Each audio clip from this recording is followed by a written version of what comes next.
What going on, everybody? David Mitchell here, voice of Autism, episode 110. Episode 110. Crazy. Crazy how we're already here. But yeah. You gotta probably wonder why it took me so long to do a video vlog today and wonder why I did not do one earlier. Well, it's because I've been doing homework for the Autism News Network, which you guys will see that next week on that weekend episode.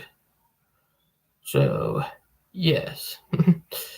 It was homework that I did. It was a journal type of homework. So, yeah. And it would both be a blog, like a blog post, and it involved the, the positive of an autistic relationship. That what it evolved. And it took me 4 to 5 hours to complete, but it was good. But I'll do it next week on live stream, like on what it's talking about. So yeah. Also to update everybody, I have not gotten that email yet for for Zombs. So yeah, still waiting on that. But what I do, Zelp will be slowing down. So yeah. But it is crazy on what's going on. If you guys know what I mean. But yeah. And I'm checking my Instagram real quick on my phone. Oh, and I had to get another cord. And it's a very short one because the other two I have are not working. So yeah. Having a little problem right there. So I have to get a new one that should be long enough. So yeah, but that would be a little bit hard to find. And I was working on earlier clearing out a ton of memory on here. There we go. Had to clear something out. But yeah. 1 minute.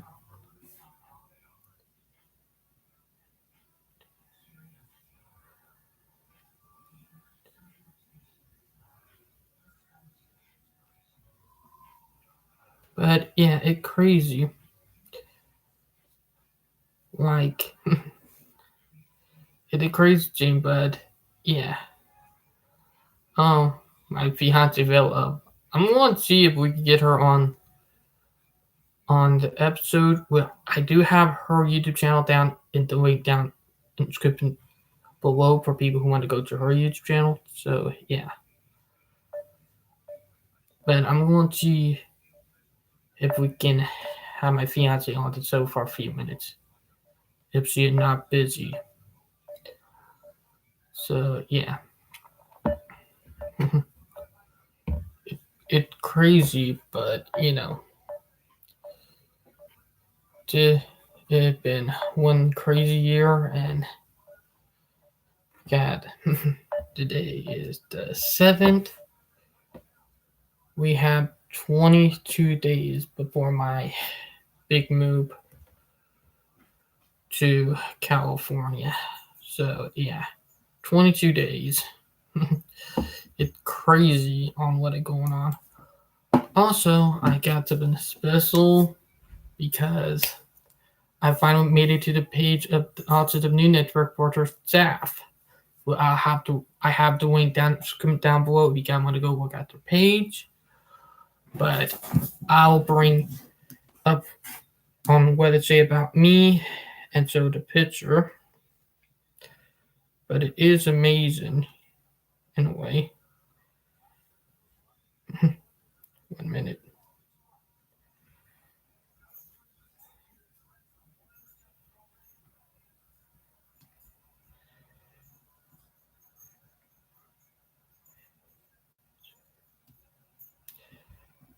But it's crazy, Jane, if you know what I mean. I had a text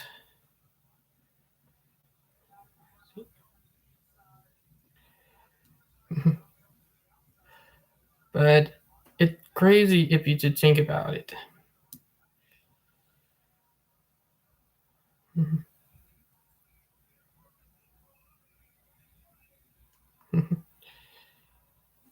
But it's crazy if you just think about it. You know?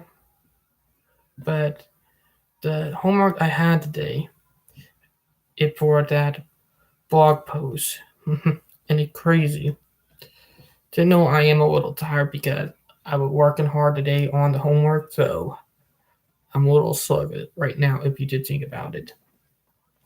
And well, then I'll also see busy meaning some other time. But yeah, it a crazy thing, but did think about it in a way. Let me check you. Hmm. Hmm. Yeah,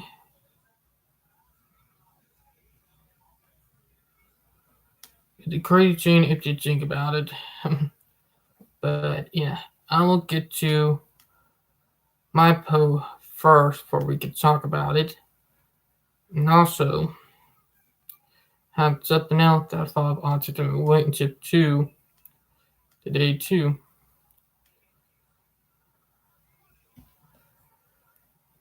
To 1 minute.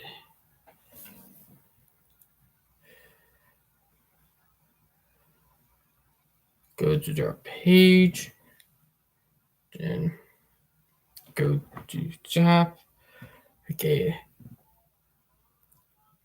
Good on going down. You're me.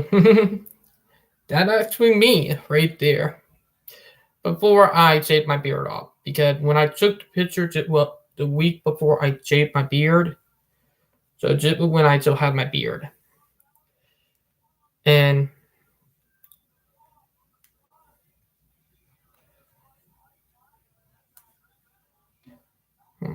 I have my little reader out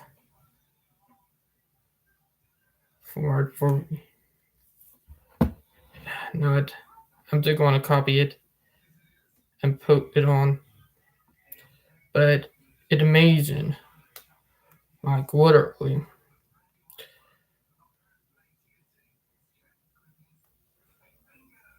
Like crazy. David Mitchell. My name is David Mitchell. I am 21 years old and from Ravenel, SC. I like to play video games, edit videos, read articles, artwork and drawing, rail fanning, live streaming on YouTube, making blueprints, and repairing and building things, working out. I also like to do public speaking. I am a self-advocate for autism rights, video blogger, live streamer, YouTuber, video editor, artist, advocate, speaker. I am proud to be autistic. Mm-hmm. Mm-hmm. There was some stuff that I forgot about add in when I sent it off, but it actually there was another one on video or blog or if you did think about it. That I forgot about to get added in. Oh, and yes, I might be thinking about getting a haircut really soon. I need to anyway because if you did think about it. But yeah, crazy. But that amazing. Now let's get to the first one. And it involved something we talk about and it do involve Christmas too.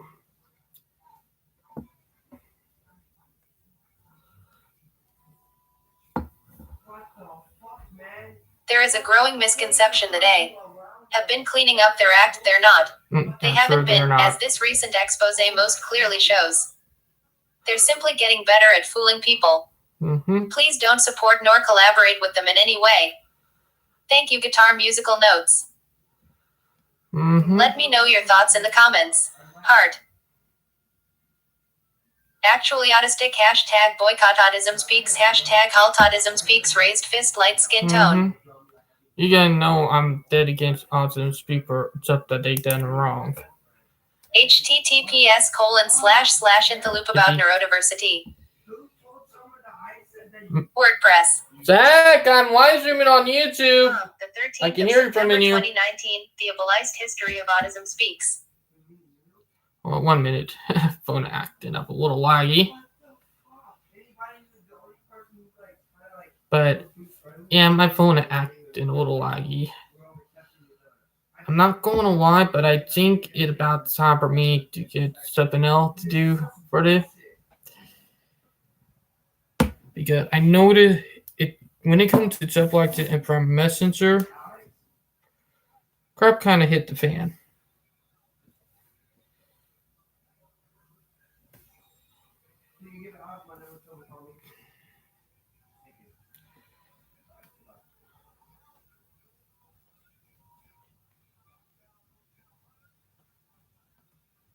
One minute. It's a little laggy on my end, but and not on there. I'm talking about on my phone. But Autism Speak, they are crooked. They have done degrading, and I mean degrading crap to the autistic community.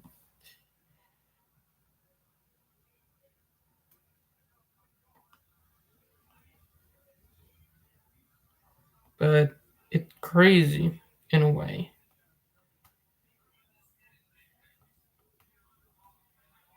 If you think about it.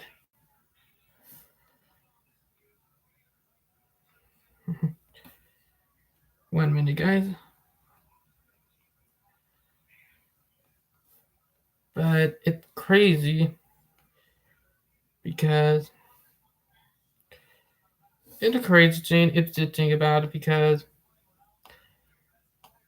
some son of a bitch has been getting away with it for years and it's only a matter of time before it come up and bite them in their ass.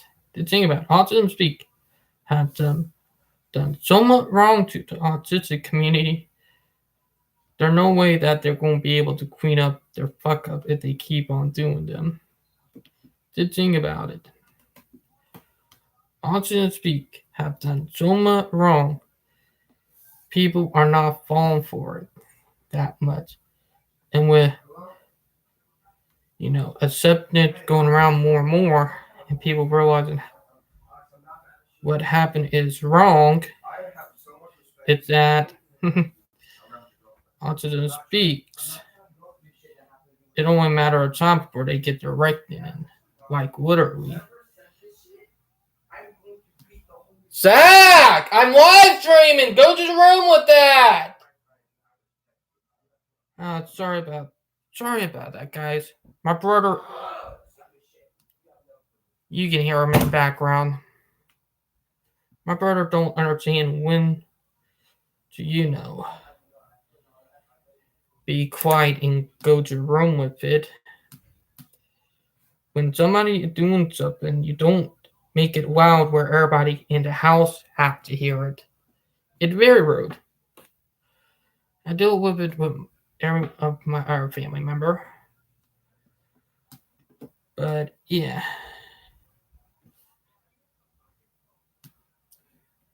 What doing? One of my friend is asking me, am I watching? I'm actually doing the live stream. I'm actually on Messenger too at the moment and multitasking. Zach, I'm live streaming. What? You probably can hear him in the background. I'm so sorry about my brother. Zach! I'm live streaming! Go to the room with that! I can hear you from in here! Yeah, with my family member, you have to be rude to them to get them to listen. It either aggravate them to they say, fine, have it your way.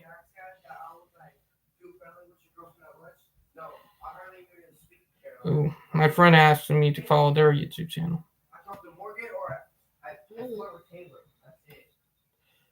My friend asking me to follow their YouTube channel.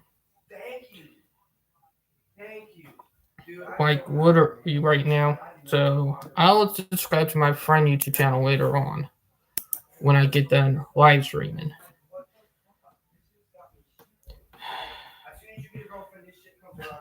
But my brother, he don't know when our people are doing something that don't need that type, you know, because what he doing is very unmannered and rude.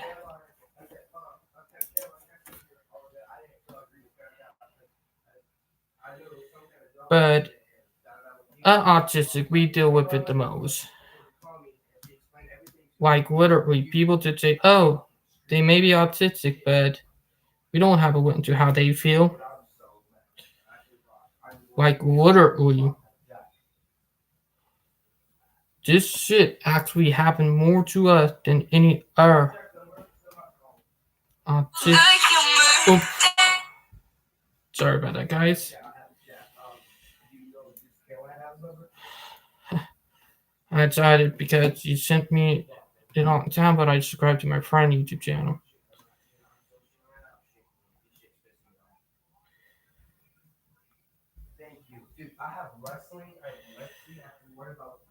But yeah, it's taking me a few minutes because it's lagging, and because it's exactly one of those days that you just want to with aggravation going everywhere. Like literally with people talking while you're doing a live stream, won't be quiet. Zach, go to the room with that. I can hear it from in here. I'll be right back, guys.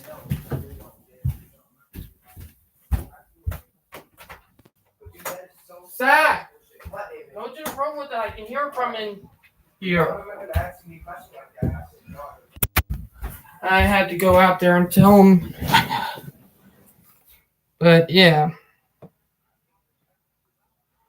But it's taken a couple minutes too.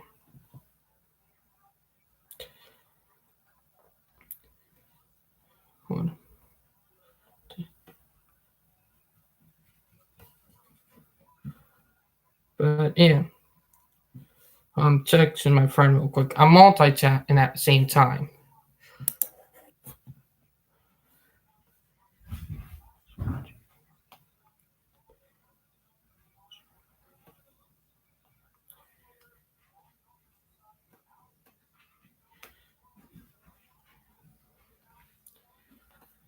But yeah, it's crazy.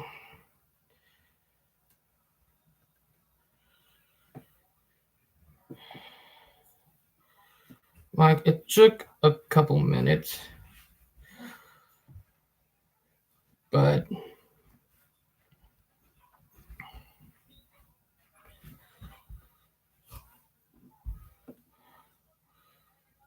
it's taken me a few minutes to get the article copied where I can put it on the reader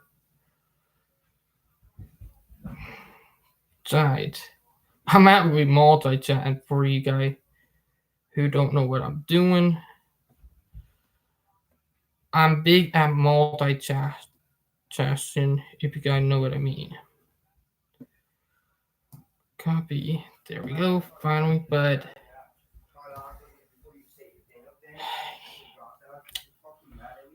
I might have to do that really dumb to get him to drop that, if you guys know what I mean.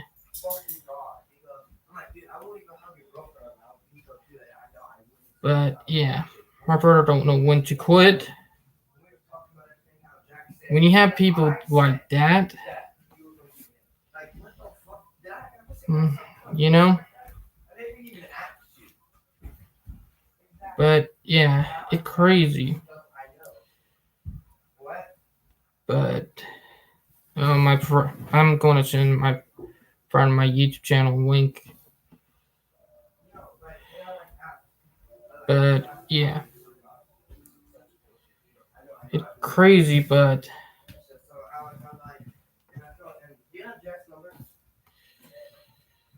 oh, that a lot. Now let me get it started, and you guys can get into it. Oop. The ABLEIST History of Autism Speaks.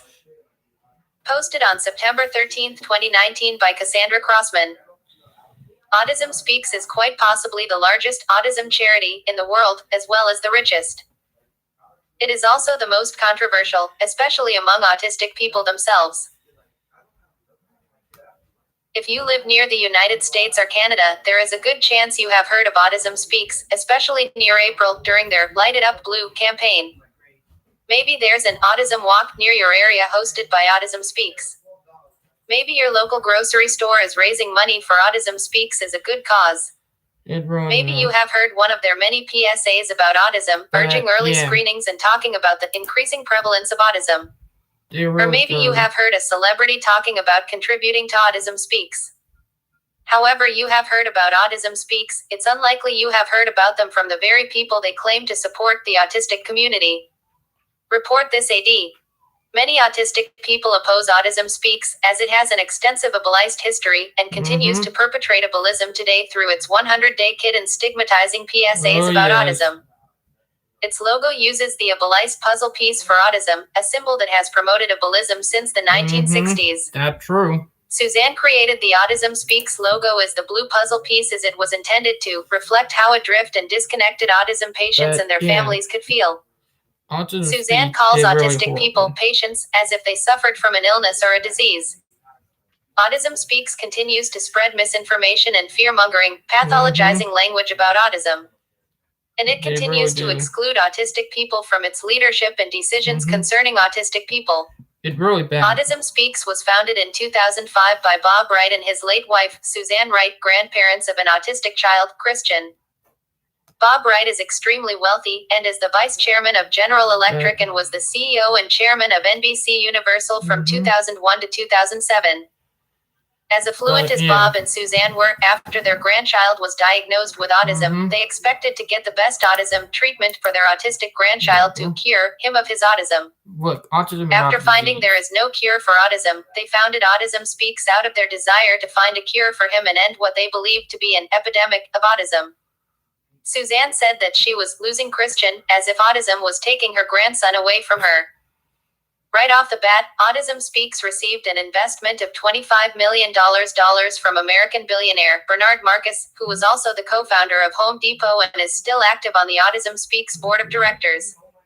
The company continues to be one of the largest fundraisers for Autism Speaks, merging with organizations that promote cures and eugenics. Report this AD. Autism Speaks merged with the Autism Coalition for Research and Education in 2005, the National Alliance for Autism Research in early 2006, and Cure Autism now in 2007. All three of these organizations support research into causes, treatment, and cures, prevention of autism. Autism Speaks funds the Autism Genetic Resource Exchange, which was established by Cure Autism now and is a DNA repository. Okay, here, Jane. Autism and not disease. Eugenics are evil. The Nazi did eugenics. Literally, if you did think about the heart of how evil eugenics are, we'd probably puke. Literally, I'm not making it up. Eugenics is evil. It's violent and it's bad. Now and is a DNA repository available to autism researchers. It also funds the Autism Tissue Program, which is funded by the National Alliance for Autism Research and manages and distributes brain tissues donated for autism research.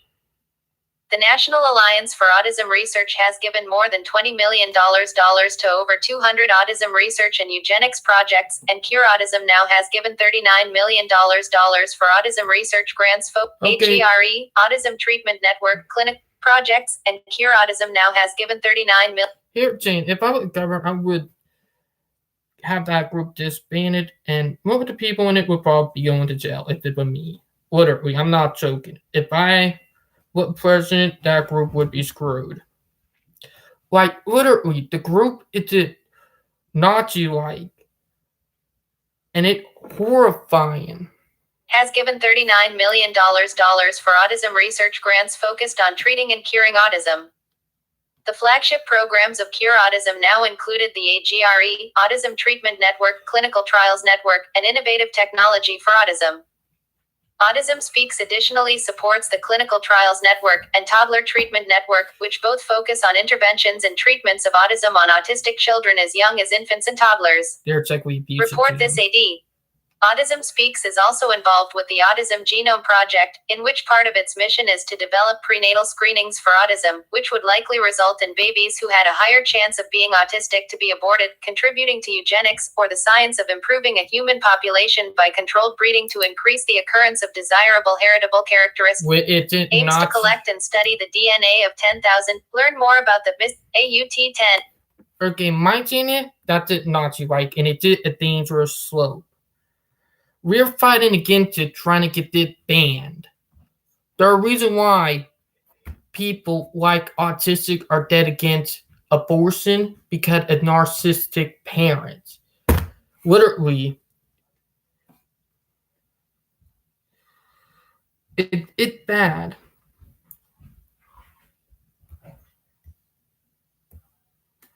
Like, literally, it's that bad that real problem is the narcissistic fucking parents.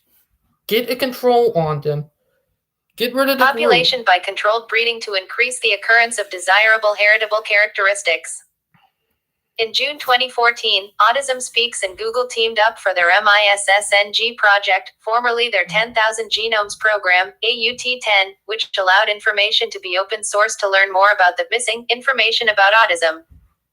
It aims to collect and study the DNA of 10,000 families affected by autism, and to create the world's largest database of sequenced genomic information of autism run on Google's cloud-based genome database, Google Genomics. Criticisms from the autistic community included the notion that autistic people were missing, and that this project would lead to prenatal screenings of autism, or eugenics. Light It Up Blue campaign. Report this AD. While World Autism Awareness Day, April 2nd, was not invented by Autism Speaks but by the United Nations General Assembly. It was adopted on December 18, 2007, and was passed and adopted without a vote in the UN General Assembly. The first World Autism Awareness Day took place on April 2, 2008.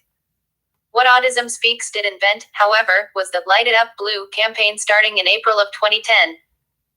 This is why many people associate Autism Speaks with April 2nd, as they observe World Autism Awareness Day and urge people to light it up blue for autism, or wear the color blue, wear blue puzzle pieces, and turn on blue lights for autism awareness during April.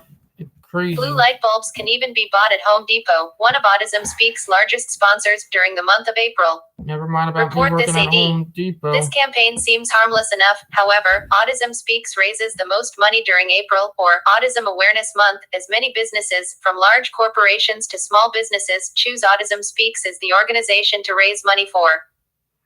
Autistic people also do not like the color blue that Autism Speaks has used due to the false gender stereotype of autism being more common in boys that Autism Speaks still promotes in its 100-day kit, making it harder for women and others with diverse gender identities, including transgender individuals, gender nonconforming people, and non-binary people, to receive an autism diagnosis.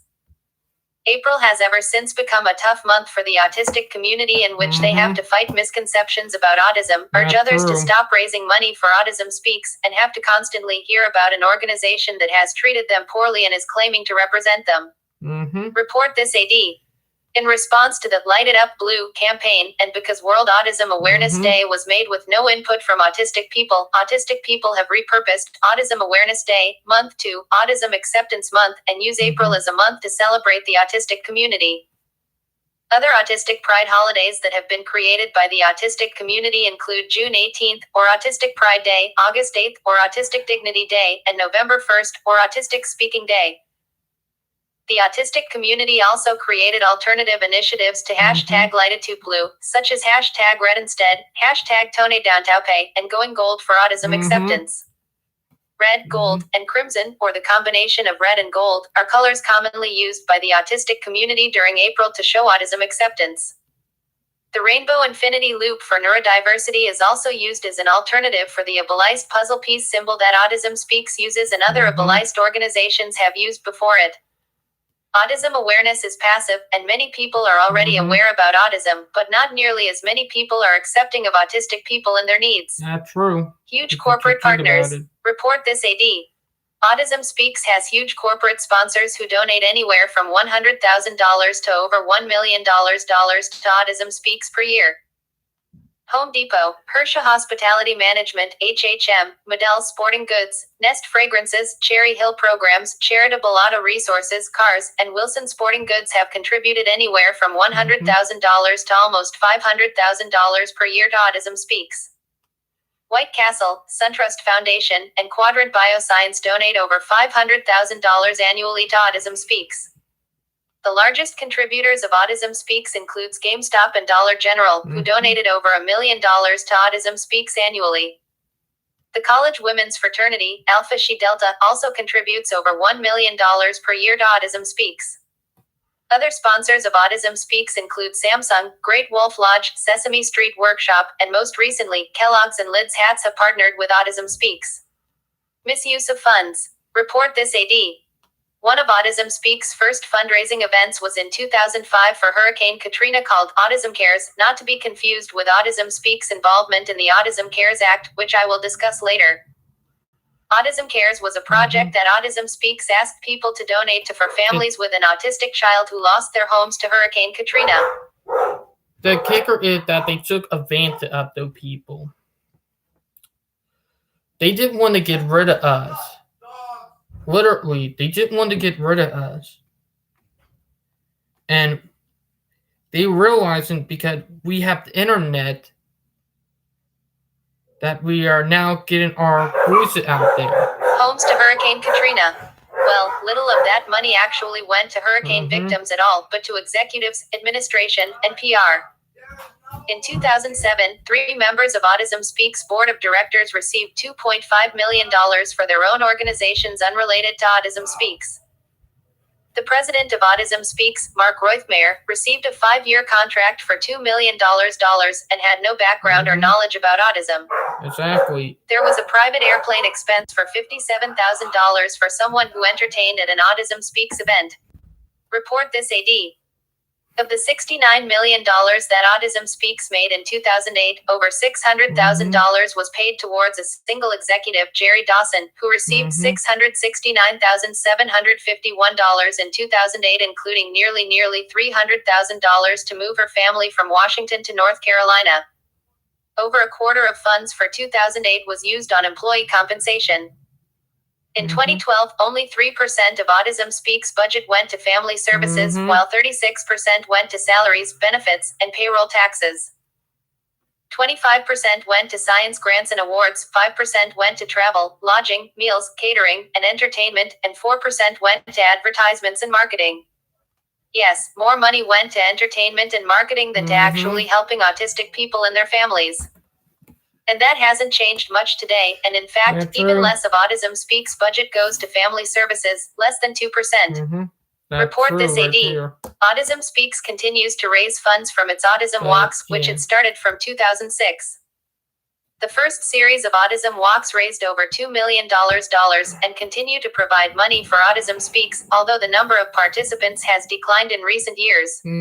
People are realizing autistic advocates often show up at Autism Walks to protest, sometimes with chapters of autistic-led organizations such as the Autistic Self-Advocacy Network, Autistics for Autistics, or Autistics United Canada, and sometimes on their own or with some friends, to send Autism Speaks a message that they do not represent or speak for them.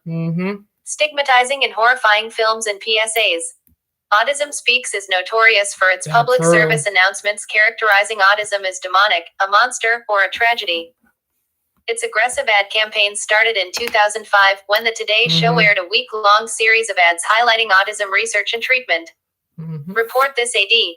Autism Speaks is responsible for films and PSAs, which are no longer available on its YouTube channel, that depict autistic people as aggressive, as monsters, as soulless, and as empty, hollow. Well, the reason why, because they realize that human rights activists can get them, because what they're doing can get human rights activists involved, which will get their organization shut down. So yeah, it's up that they do cannot we get their organization shut down and get half an employee in jail. So yeah, what they are doing is illegal and it's fraud. Like literally, Autism Speak have done so much wrong to our community. It's horrifying and it's disturbing. Like literally, like I don't have a bloody hell in hell how they get away with this shit. Like literally, and I say if I was government, if I was the president, I would put a law in saying prenatal tests are not allowed to be done until a couple week before the baby is born. We will stop narcissistic parent from giving them a chance to abort the baby. We will give a fighting chance.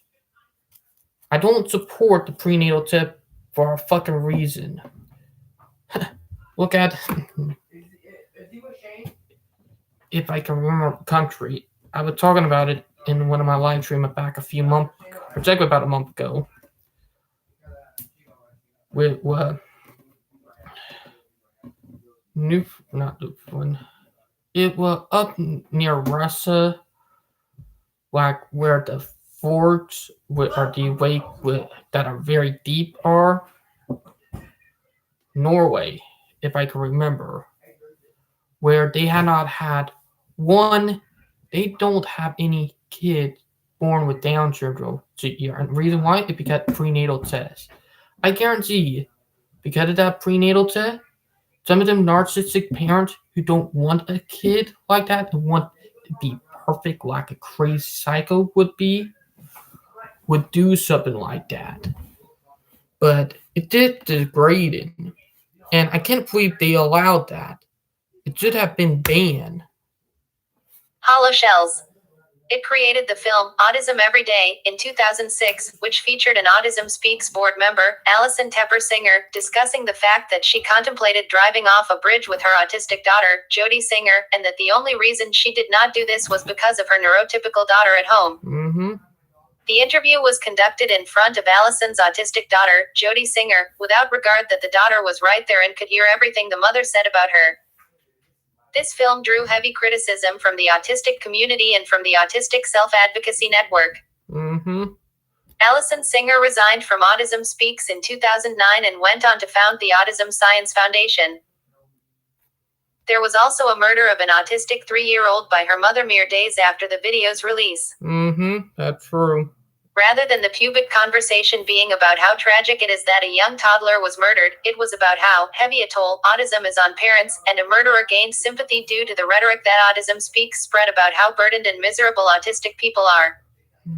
Report This AD. Its most controversial PSA, titled, I Am Autism, released in 2009, characterizes autism as a demon or a monster. Billy Mann is a musician and a board member for Autism Speaks, and his celebrity status and influence in the music industry had convinced numerous celebrities in the music industry, such as P. N.K., Dave Grohl, and Paul Simon to support Autism Speaks. Billy Mann wrote a poem with dark, dehumanizing language about autism that became the script for I Am Autism. Billy Mann's parents submitted videos of their autistic children for the PSA when the press release for it advertised that it would use the footage to shine a bright light on autism.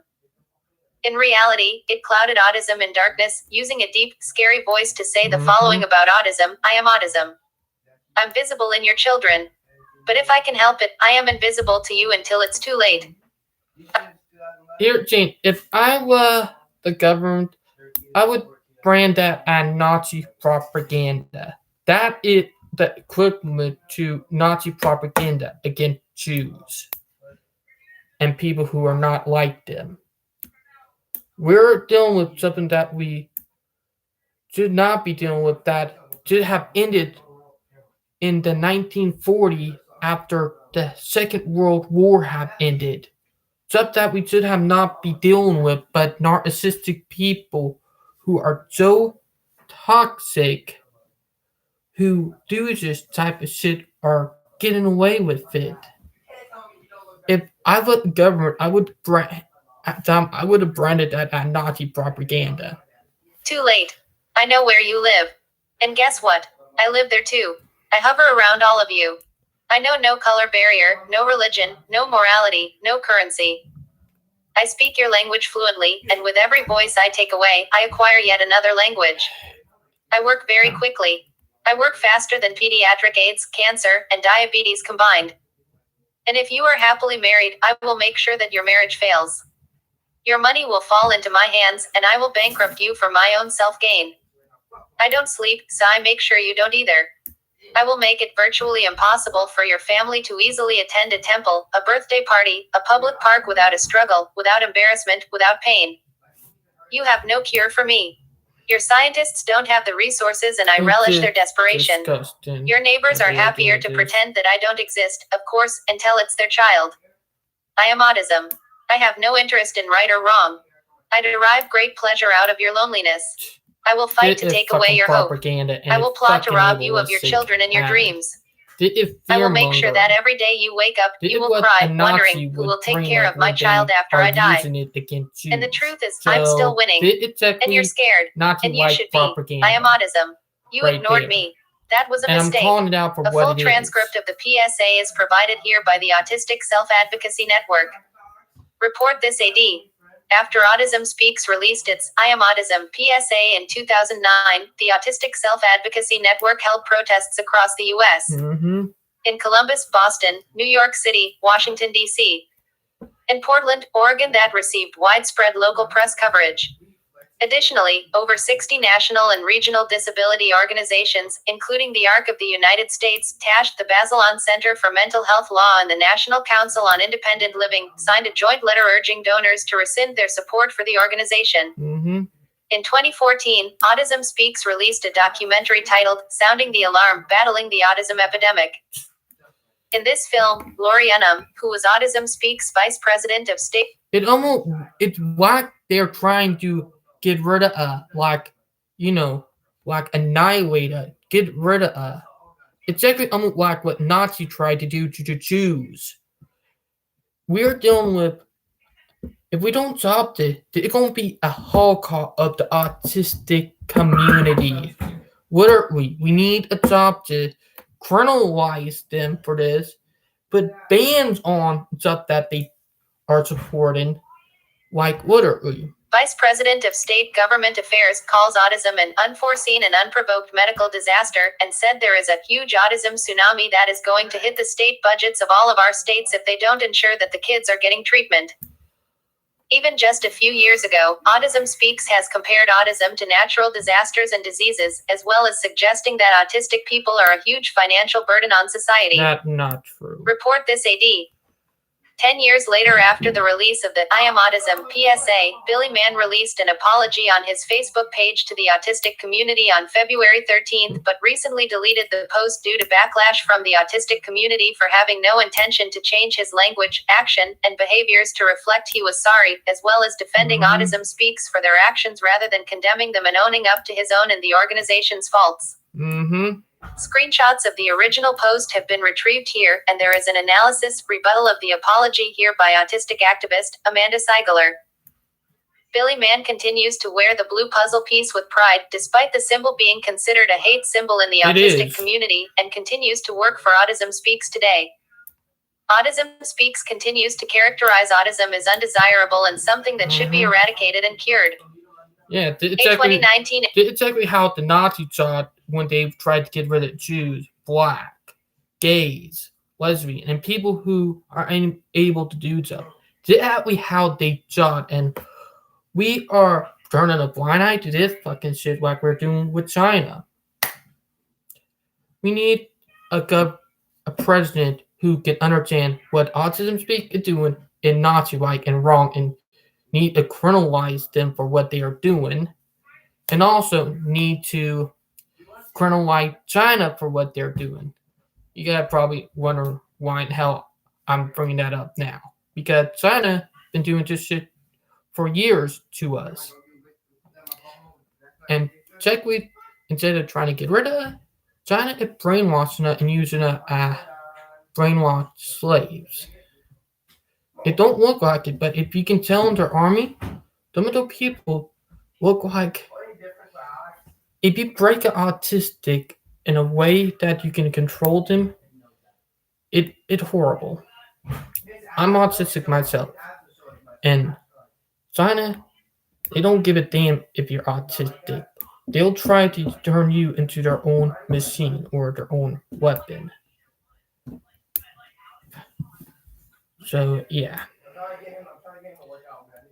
and I found out how bad it was because a friend of mine who came from China said that they will never go back because their autistic brother worked himself to death thinking what he doing was great for a country. Like they brainwashed him to do shit to the point where he will die from exhaustion. That's how fucked up it is. Literally. I saw Japan people who like working died overworking, but China, they brainwashed him into it. And it did disgusting. Be eradicated and cured. A 2019 issue of Diversibility magazine has a PSA by Autism Speaks pathologizing lack of eye contact to promote early screenings of autism. It has pictures of autistic people not looking straight at the camera with the caption, "One time is a bad photo. Many times is a sign." This Autism Speaks ad in the magazine is right next to an article of the value of hiring autistic people, and ads like this serve to further stigmatize autistic people and make it harder for us to be employed. Report this AD. Autism Speaks offers a 100-day kit for a price after 6 months of diagnosis as a resource for families of a child recently diagnosed with autism. In the kit, and keep in mind this was last updated in 2018, it tells families to go through the 5 stages of grief after their child has been diagnosed with autism. It discourages autism acceptance, and it has a parent testimony wishing that their autistic child was given the same amount of sympathy as another child diagnosed with leukemia. It's This not kit is right. part of Autism Speaks early screening initiative that is promoted through PSAs involving Ad Council and the Muppet Julia from Sesame Street. Threatening to sue an autistic teenager. They did try doing that. In 2008, a 14-year-old autistic teenager who was a member of the Aspies for Freedom Forum and went by the nickname Kelly Online made a website called NT Speaks, or Neurotypical Speak, which was a satirical parody of Autism Speaks that suggested interventions for neurotypical behaviors the same way Autism Speaks suggests interventions for autistic behaviors. Mm-hmm. Parody is not a copyright violation and is protected under the First Amendment as free speech, but Autism Speaks lawyers decided they were above the law and sent Kelly a letter threatening to sue her for $90,000 for the funds lost in fundraising efforts for traffic going to her website instead of Autism Speaks. They dropped the suit when finding out about Kelly's age, but still demanded Kelly to destroy the source code of her website and give the domain name of her site to Autism Speaks. Autism Speaks chapters and influence on college campuses. Report this AD. Autism Speaks U launched in 2008, and they raised Okay, here, Jane. If it were me, I would countersue them for unconstitutional fraud and all the above and attacking because what they did was illegal. So with that, we can get them for that too.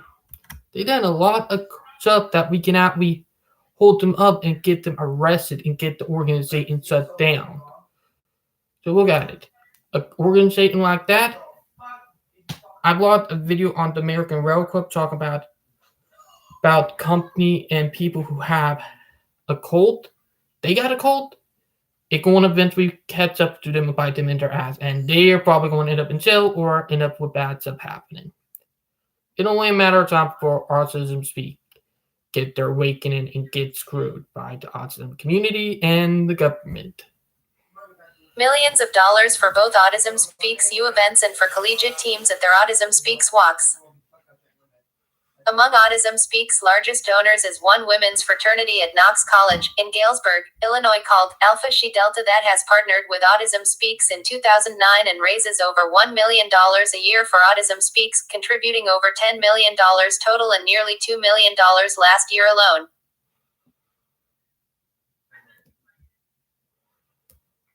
But yeah, Autism Speak have done so much horrible stuff to our community. community. It's disgraceful. Like, literally. But just that they did can be criminalized. Like, literally. They're actually just that criminal. Millions of dollars for both Autism Speaks U events and for collegiate teams at their Autism Speaks walks. Among Autism Speaks' largest donors is one women's fraternity at Knox College in Galesburg, Illinois. I'm not sure if we got to the bottom yet. In around 2013-14, an autistic advocate, when first diagnosed with autism, was referred to Autism Speaks by the neurologist who... Nope, my bad, guys. Report this AD. Autism Speaks chapters and other fraternities and sororities continue to spread a biased rhetoric about autistic people, such as the Autism Putting the Pieces Together event by the Georgetown University Omicron Pi chapter of Alpha Kappa Alpha in April 2013. Yeah, I'm up here. My bad, guys. Collegiate teams at their Autism Speaks walks. Among Autism Speaks' largest donors is one women's fraternity at Knox College in Galesburg, Illinois called Alpha Chi Delta that has partnered with Autism Speaks in 2009 and raises over $1 million a year for Autism Speaks, contributing over $10 million total and nearly $2 million last year alone. Following the I Am Autism PSA, one Autism Speaks U chapter at Ohio State University posted signs with false fear-mongering slogans such as 80% of parents of children with autism get divorced, more children will be diagnosed this year with autism than with diabetes, AIDS, and cancer combined. For every locked mind, there's a key to find and support autism research. Disturb the sound of silence. It's disgusting. Signs include quotes from or inspired by the I Am Autism PSA, including autism knows no race, ethnicity, social boundary. It's actually fear propaganda that autism speak than that equivalent to what Nazi would do. Yeah, I'm calling autism speak Nazis for what they do. Boundary, family income, lifestyle, or education level. Members of the Autistic Self-Advocacy Network in Central Ohio protested these fear-mongering signs and the stigma of the I Am Autism PSA. Report this AD. Autism Speaks chapters and other fraternities and sororities continue to spread a biased rhetoric about autistic people, such as the Autism Putting the Pieces Together event by the Georgetown University Omicron Pi chapter of Alpha Kappa Alpha in April 2013 that had no representation of autistic people, but did have an Autism Speaks representative. The flyer for the event had bullet points such as, autism is the fastest growing developmental disability in the U.S., and there is no medical detection or cure for autism, and has jigsaw puzzle pieces in the background. Autism Speaks takes the representation that should be representation of autistic people and voices. They speak over autistic people and take our space and spread a biased rhetoric about the need for a cure or treatment for autism. Rescinding job offer for a mother failing to accommodate her autistic child. Report this AD. Simone Greggs, a mother with an autistic son, filed a lawsuit against Autism Speaks in 2012 after they rescinded her job offer. She applied for an Autism Walk Events Manager position, of which the salary was $50,000 per year. Her autistic son attended a school in which he received individual support, and Greggs asked her new boss if she could get off early on Wednesdays so she could pick up her son from school, and her request was initially accepted. Simone Greggs also turned down another job offer from the Democratic National Committee because she was expecting to work for Autism Speaks. She then got a phone call that Autism Speaks rescinded the job offer. Greggs filed a lawsuit against Autism Speaks for discrimination, but the lawsuit was dismissed in court. Ableism and bullying towards autistic people. Autism Speaks also sexist. So yeah, they are sexist toward people. Report this AD. In around 2013-14, an autistic advocate, when first diagnosed with autism, was referred to Autism Speaks by the neurologist who diagnosed her. When she came up to the Autism Speaks booth, they asked her personal questions such as how many children she had, and then told her that she should stop having children. You should not have bread. We do not need any more people with autism. What is wrong with you? To tell an autistic person that they should not have any more children because they are autistic is incredibly biased, rude, and uncalled for. Mm-hmm. Autism Speaks additionally has many celebrity supporters. Mm-hmm. It's Some celebrities do disgusting. not know the ableist history of Autism Speaks and continue to support them. Others do know, but continue to support them anyway, and even bully autistic people who oppose Autism Speaks.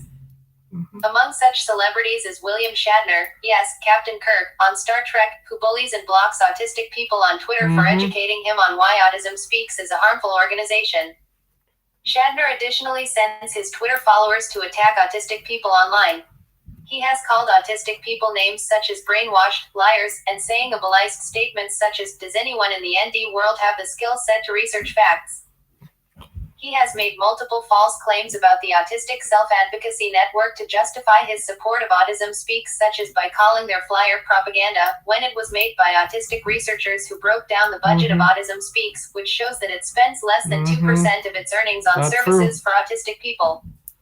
If Autism Speaks was a true autistic advocacy organization, it would tell William Shatner to stop harassing autistic people online and that they do not want someone who makes ableist comments towards autistic people to represent their organization.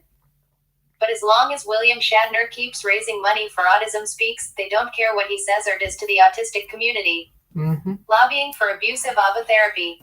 Report this AD. Mm-hmm. Autism Speaks has spent millions. You gotta know I'm dead against ABA therapy. I went through it when I was a kid, and it did horrible. And it's technically abusive dog training and showing autistic that our lives doesn't matter and what we think doesn't matter. We just want to act like nothing, act like the people, or like that. Literally, it's that bad, and it just needs to fucking stop. Like literally. Millions of dollars lobbying for applied behavioral analysis to be covered by insurance companies in the United States. ABA is a strict compliance therapy that encourages social masking while discouraging stimming and echolalia that uses abusive techniques such as planned ignoring to ignore autistic children's communication, and uses rewards and punishments as incentives to achieve. They did that to me in school, like literally. Like, I used to raise my hand like that, they used to ignore me, literally, and just kept on moving along, and it's horrifying what is going on. And also speak is that bad. Like literally, like there are teachers that have ignored me because they didn't wanted me to be like nothing, like what glass. Literally. And if I tried to speak up trying to say something, I get in trouble for it. And teachers used to abuse me that way. They locked me in a bathroom. Mm-hmm. Yeah. The school, one of the elementary school I went to, they had bathroom in the classrooms, like, and I used to get locked in it for stuff that I did not did or stuff that they didn't want to do abusive to me. Achieve desired behaviors and stop undesired behaviors. It aims to make autistic people appear to be less autistic and is akin to how gay conversion therapy aims to take pray the gay away. There is recent research linking applied behavioral analysis to PTSD in autistic adults, and more parents are recognizing the harm of ABA and are doing alternative early interventions, such as occupational therapy and speech-language pathology based on their autistic child's individual needs. Partnering with controversial, abusive organizations. Autism Speaks partnered with the Judge Rodenberg Center, the only residential care facility in the United States to use electric shock therapy on disabled and neurodiverse residents. In 2013, during an autism walk in Washington, D.C., Autism Speaks chose to host and feature the Judge Rodenberg Center as an exhibitor and promoted it as a resource and service provider for autistic people and their families. Yes, that's right, Autism Speaks featured an institution that abuses disabled people as a service provider at one of their autism walks. Disability rights activists to this day are urging the FDA to #StopThatShock and ban electric shock torture in the United States and to shut down the Judge Rodenberg Center for good. And they're saying I would criminalize people who work there and criminalize people who run it. Like, if I was president, I would criminalize them for because of the horrible stuff that they did. 2017, Autism Speaks faced controversy when a white supremacist group called Soldiers of Odin registered for one of their autism walks in Ontario, Canada, and That's true. They did. Did how fucking racist and how Nazi-like they are because of what they did. Autism Speaks partnered with the group.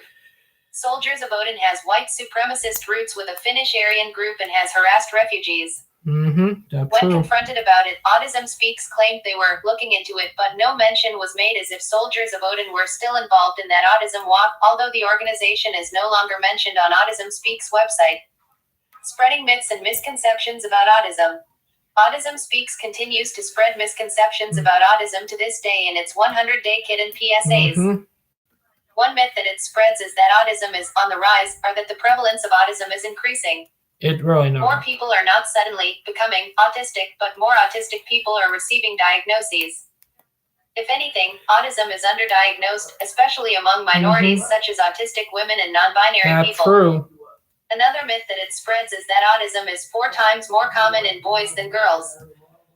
Boys are not 4 times more likely to become autistic, nor do they have an extreme male brain that makes them more susceptible to autism, but boys are more likely to receive a diagnosis for autism than autistic girls, women, and non-binary people who do not present autism the same way as boys, and are more likely to stim and play differently as well as hide or camouflage their autistic behaviors. Autism Speaks also promotes quack diets, such as gluten-free or casein-free diets to improve autistic behaviors, although neither affects autistic people in any way. Using children's cartoon characters to promote themselves. Autism Speaks has even the sickest thing, because the reason why the Autistic Self-Advocacy Group ended their partnership with, Sesame Street, there was a reason why, because of Autism Speaks. That reason why they ended their partnership because of Autism Speaks. Also used children's characters, such as using the Nick Jr. character, Wubsy from Wow Wow Wubsy, as a mascot since 2009, and more recently, using Julia, an autistic Muppet from Sesame Street, for its PSAs promoting its Abilized 100-Day Kit. This action by Sesame Street to partner exclusively with Autism Speaks and Ad Council to create these PSAs led the Autistic Self-Advocacy Network to end its partnership with Sesame Street. Minimal autistic involvement and representation. Autism Speaks has had very little autistic people involved in its organization throughout its history. Did not have any openly autistic members in their organization at all until John Elder Robinson joined Autism Speaks as a member on its Science and Treatment Advisory Boards in 2009, claiming that he was interested in helping remediate the disabling aspects of autism. In 2013, he resigned after Suzanne Wright released an op-ed calling for the United States to act on the autism epidemic, and said in his blog that my words and efforts have had no real impact on the beliefs of the actual leadership of the organization. They would probably be sitting there, autistic president getting off, because they'll probably realize that they fucked up by then and said, oh shit, we better go on the run. Like people who work for organization, because they know if somebody who is autistic run for president and know what they're doing wrong, they're going to get shut down and they're going to get criminalized like that. It wasn't until 2015, 10 years after the organization was founded, that Stephen Shore and Valerie Paradis, 2 openly autistic people, were added to their board of directors, putting autistic people in positions of power for the very first time in the organization's history. Bob Wright and Liz Feld also stepped down from their respective positions of board chair and president of Autism Speaks in 2015. Their current neurotypical president, Angela Geiger, was appointed in 2016. In 10 years of the organization's history, only 3 autistic people had been involved with any leadership positions in Autism Speaks. True. Supporting cure and treatment research for autism. Since its introduction and passage in 2006, Autism Speaks heavily lobbied for and supported the Combating Autism Act. This is the only legislation in the United States focused on autism, and more specifically on combating autism. It's exactly something that Nazi would have done. And we're dealing with Nazi behavior. And I just want to see a smart president who autistic know what they are doing is wrong. I want to see that happen and then criminalize Autism Speaks for the stuff that they do. Literally, I want to see that happen. For anybody else who know what I mean, you probably have to agree with me. Autism or Curing Autism. The largest sources of funding for the Combating Autism Act are the National Institutes of Health, NIH, and the CDC, which both funded research investigating potential causes and treatments for autism. The Autistic Self-Advocacy Network successfully advocated to change the name of the legislation to the Autism Cares Act in 2014. However, the funding priorities of curing and combating autism have not changed much since 2006. That's true. Autism Speaks additionally lobbied against provisions to expand autistic representation in autism research. A proposed amendment to the Autism Cares Act in 2014 introduced by Rep. Jan Schakowsky, DL, would have included provisions expanding self-advocate representation in autism research, rebalanced autism research to support investments in transitional services and issues that affect autistic adults, but it did not receive a vote in Congress and was withdrawn after its introduction, as Autism Speaks and its allies lobbied against these provisions in favor of funding for cure and treatment research. The Autism Cares Act is up for renewal by September of 2019 and has been passed by the House of Representatives, releasing a call to action for the U.S. government to address the autism crisis. On November 11, 2013, Suzanne Wright released a call to action to the United States government titled Autism Speaks to Washington, a call for action, asking America to wake up to the autism crisis. It's not a crisis, and it's exactly what Nazis did when they said Jews were a crisis. We're exactly dealing with the exact same thing that Jews dealt with back during the 1930s before before the Second World War began. Response to autism. Text from the letter included, "This is the week America will fully wake up to the autism crisis. If 3 million children in America one day went missing, what would we as a country do? If 3 million children in America one morning fell gravely ill, what would we as a country do? We would call out the Army, Navy, Air Force, and Marines. We'd call up every member of the National Guard. We'd use every piece of equipment ever made. We'd leave no stone unturned. Yet we for the most part lost touch with 3 million American children, and as a nation we've done nothing." They're talking about annihilating it, eradicating it, making it a zinc. That's exactly what the Nazi would do to the Jews and for people who were different from them. These are red flags that government need to realize that, hey, Autism Speak, you're not good, you are a hate group, you are not Nazi-like, we're going to go after you. Nothing. This letter angered the autistic community, including the Autistic Self-Advocacy Network, who condemned the letter in their policy summit. Even John Elder Robinson, the only openly autistic person involved with Autism Speaks at that point, resigned from the organization in response to the call to action. Autism Speaks had a 3-day summit called National Autism Summit in Washington, D.C. From November 12 to 15, 2013, involving congressional leaders, bipartisan officials, and neurotypical autism experts to advocate for more cure and treatment research. Fucking Nazi-like, what I say. Funding and to raise money for their own organization. Suzanne Wright's call to action letter has since been removed from Autism Speaks website but has been archived here. Supporting anti-vaccine research. While Autism Speaks now says on its website that vaccines do not cause autism, for years it supported research attempting to link vaccines to autism, even after research came out debunking this link.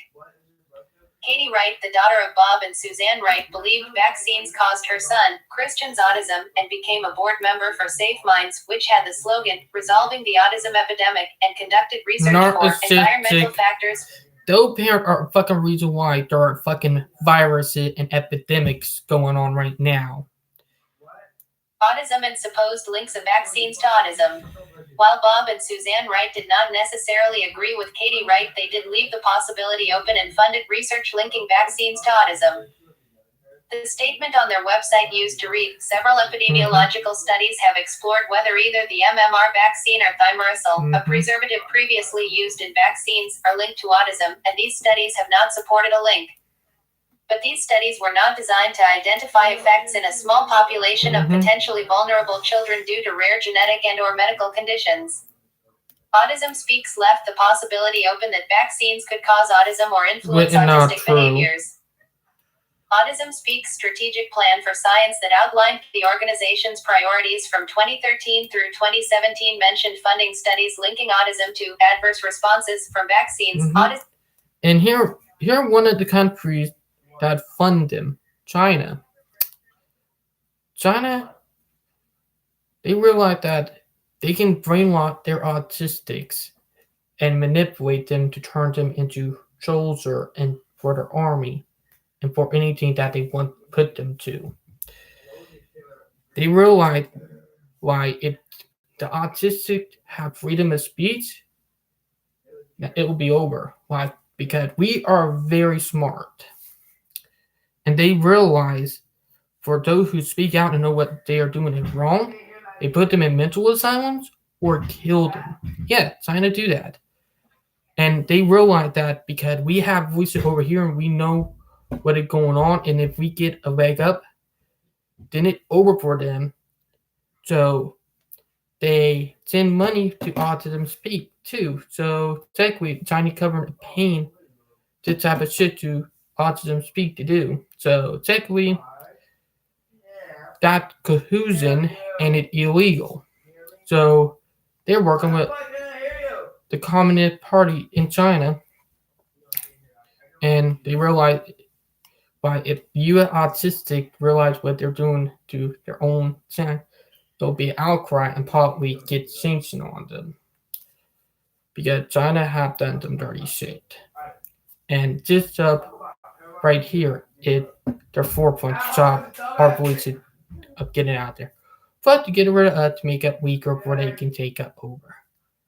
I know it might be crazy, but did stop and think about it. About it for a minute. Did think about it in a way. Autism Speaks is funding studies on the underlying biology of autism, including studies to better understand medical and genetic conditions that are associated with autism that could potentially be linked to adverse responses to immunization. It was not until 2015 when Autism Speaks revised its position on vaccines, with the present statement on their website being, over the last 2 decades, extensive research has asked whether there is any link between childhood vaccinations and autism. The results of this research are clear: vaccines do not cause autism. We urge that all children be fully vaccinated. Disrespecting language preferences of the autistic community. In July 2019, Autism Speaks made a poll asking, do you prefer person-first language or identity-first language? Choose which you prefer, then tell us HWY as well as your connection to autism in the comments. Thanks. Of course, within the first few hours of the poll, person-first language, or I have autism, was the leading result due to most of Autism Speaks followers being neurotypical, including parents, caregivers, teachers, and professionals who responded to the poll. Autism Speaks knew this and attempted to use these poll results to falsely claim that the autistic community preferred person-first. Why did it what you call fraud and misconception? Check what Nazi did to Jews too.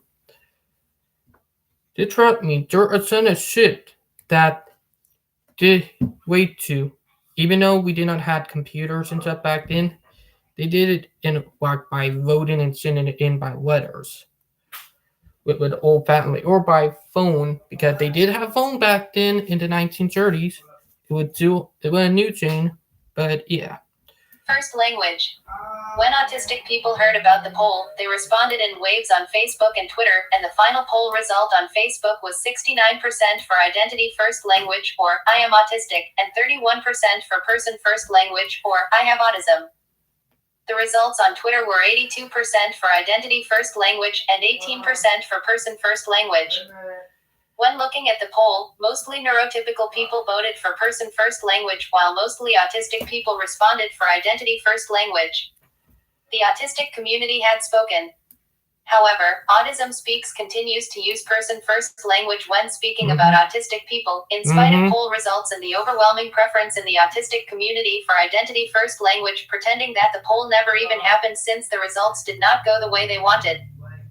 This may seem more minor compared to other things Autism Speaks has done. However, language preference is important in the autistic community.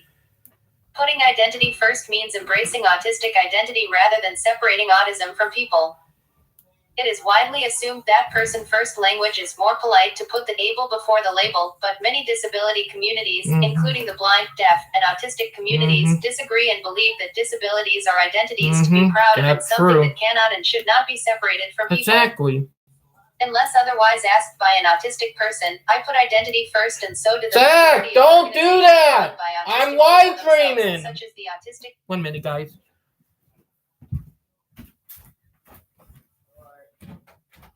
Okay, David, I know.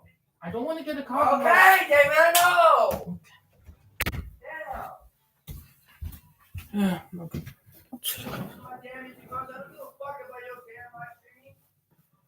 That's my little sibling for you.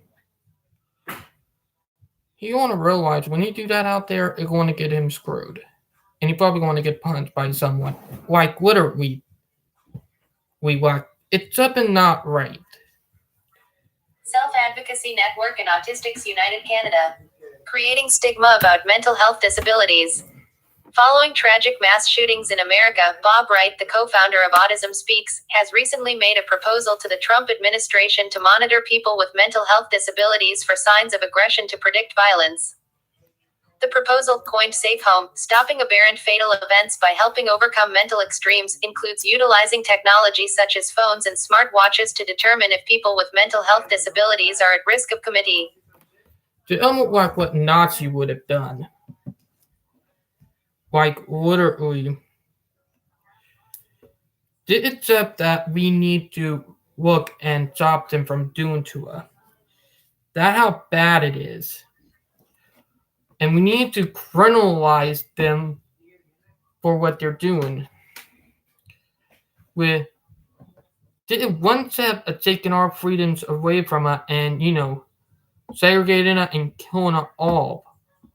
That's exactly what Nazi did to Jews. Like, if you think about it, the Nazi tracked and carded all the Jews. And it was disgustingly horrible. If you knew how bad it is, like I have friends who are Jewish, and some of their great grandparents, like a friend of mine, his grandma is almost 100 years old, and she survived the Holocaust. And she said, like I've been talking to him and asked him, can you ask his grandma to? And she said, what autism speak? It almost like what Nazis did to them. And what they're trying to do is not right. And she said she is very concerned about the autistic community for us. And said it's not right on what they're doing to us. Like literally. I gotta find real quick again.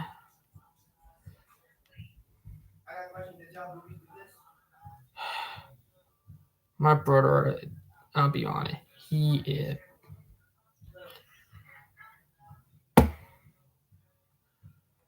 And I'm not going to lie about it, but what they're doing is wrong. It is horrifyingly wrong. And what they're doing need to be criminalized if you think about it. Like, literally, just think about it. They've done so many crimes against our community. It ain't even fucking funny anymore. Like, literally.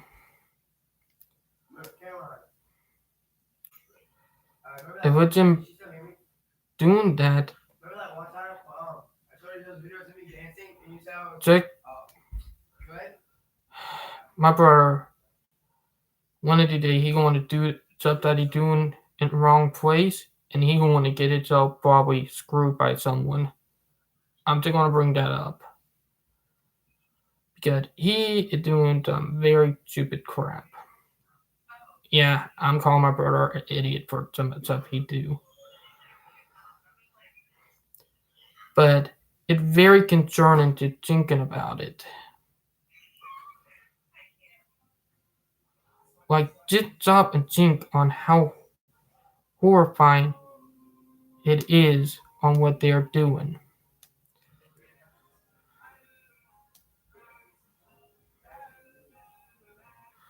Like, I don't know how in the hell they get away with shit like that. You know?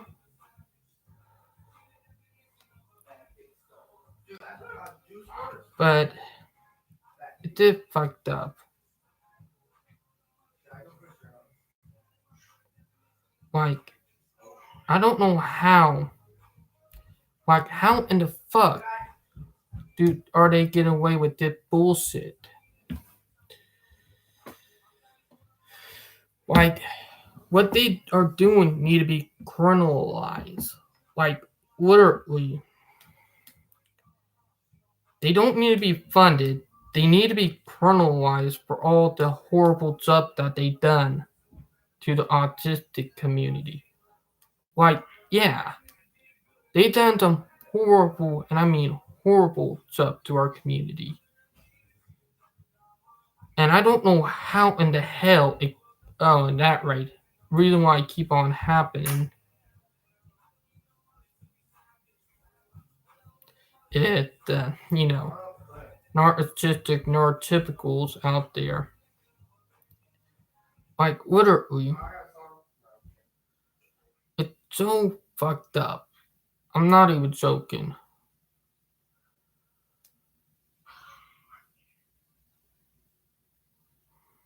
Like, literally.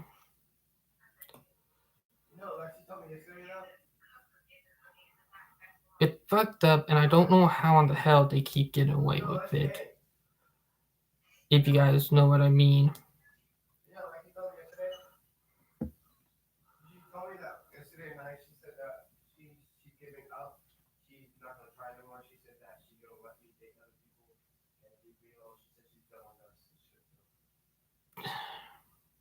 My bird. He need to quit. I guess I am officially fully single. My brother, he need to quit. Why are you laughing? That shit hurts. I am. My brother Zach, he one of those type of people.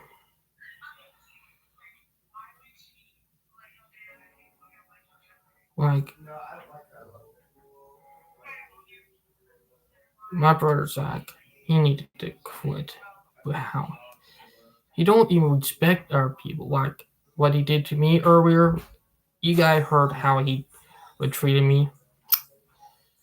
That one at saying that autistics go through on a daily basis. And yes, it actually shit that does happen. And I fully did not get whole thing down, so sorry about that, guys.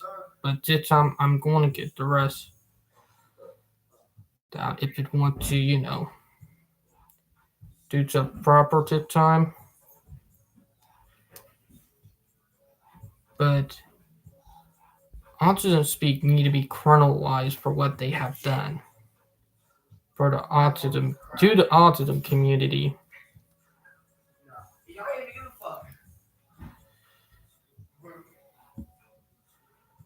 Creating stigma about mental health disabilities.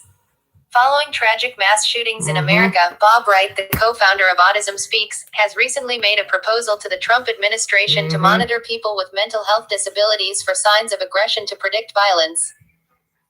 The proposal, coined Safe Home, Stopping Aberrant Fatal Events by Helping Overcome Mental Extremes, includes utilizing technology such as phones and smartwatches to determine if people with mental health disabilities are at risk of committing a violent crime.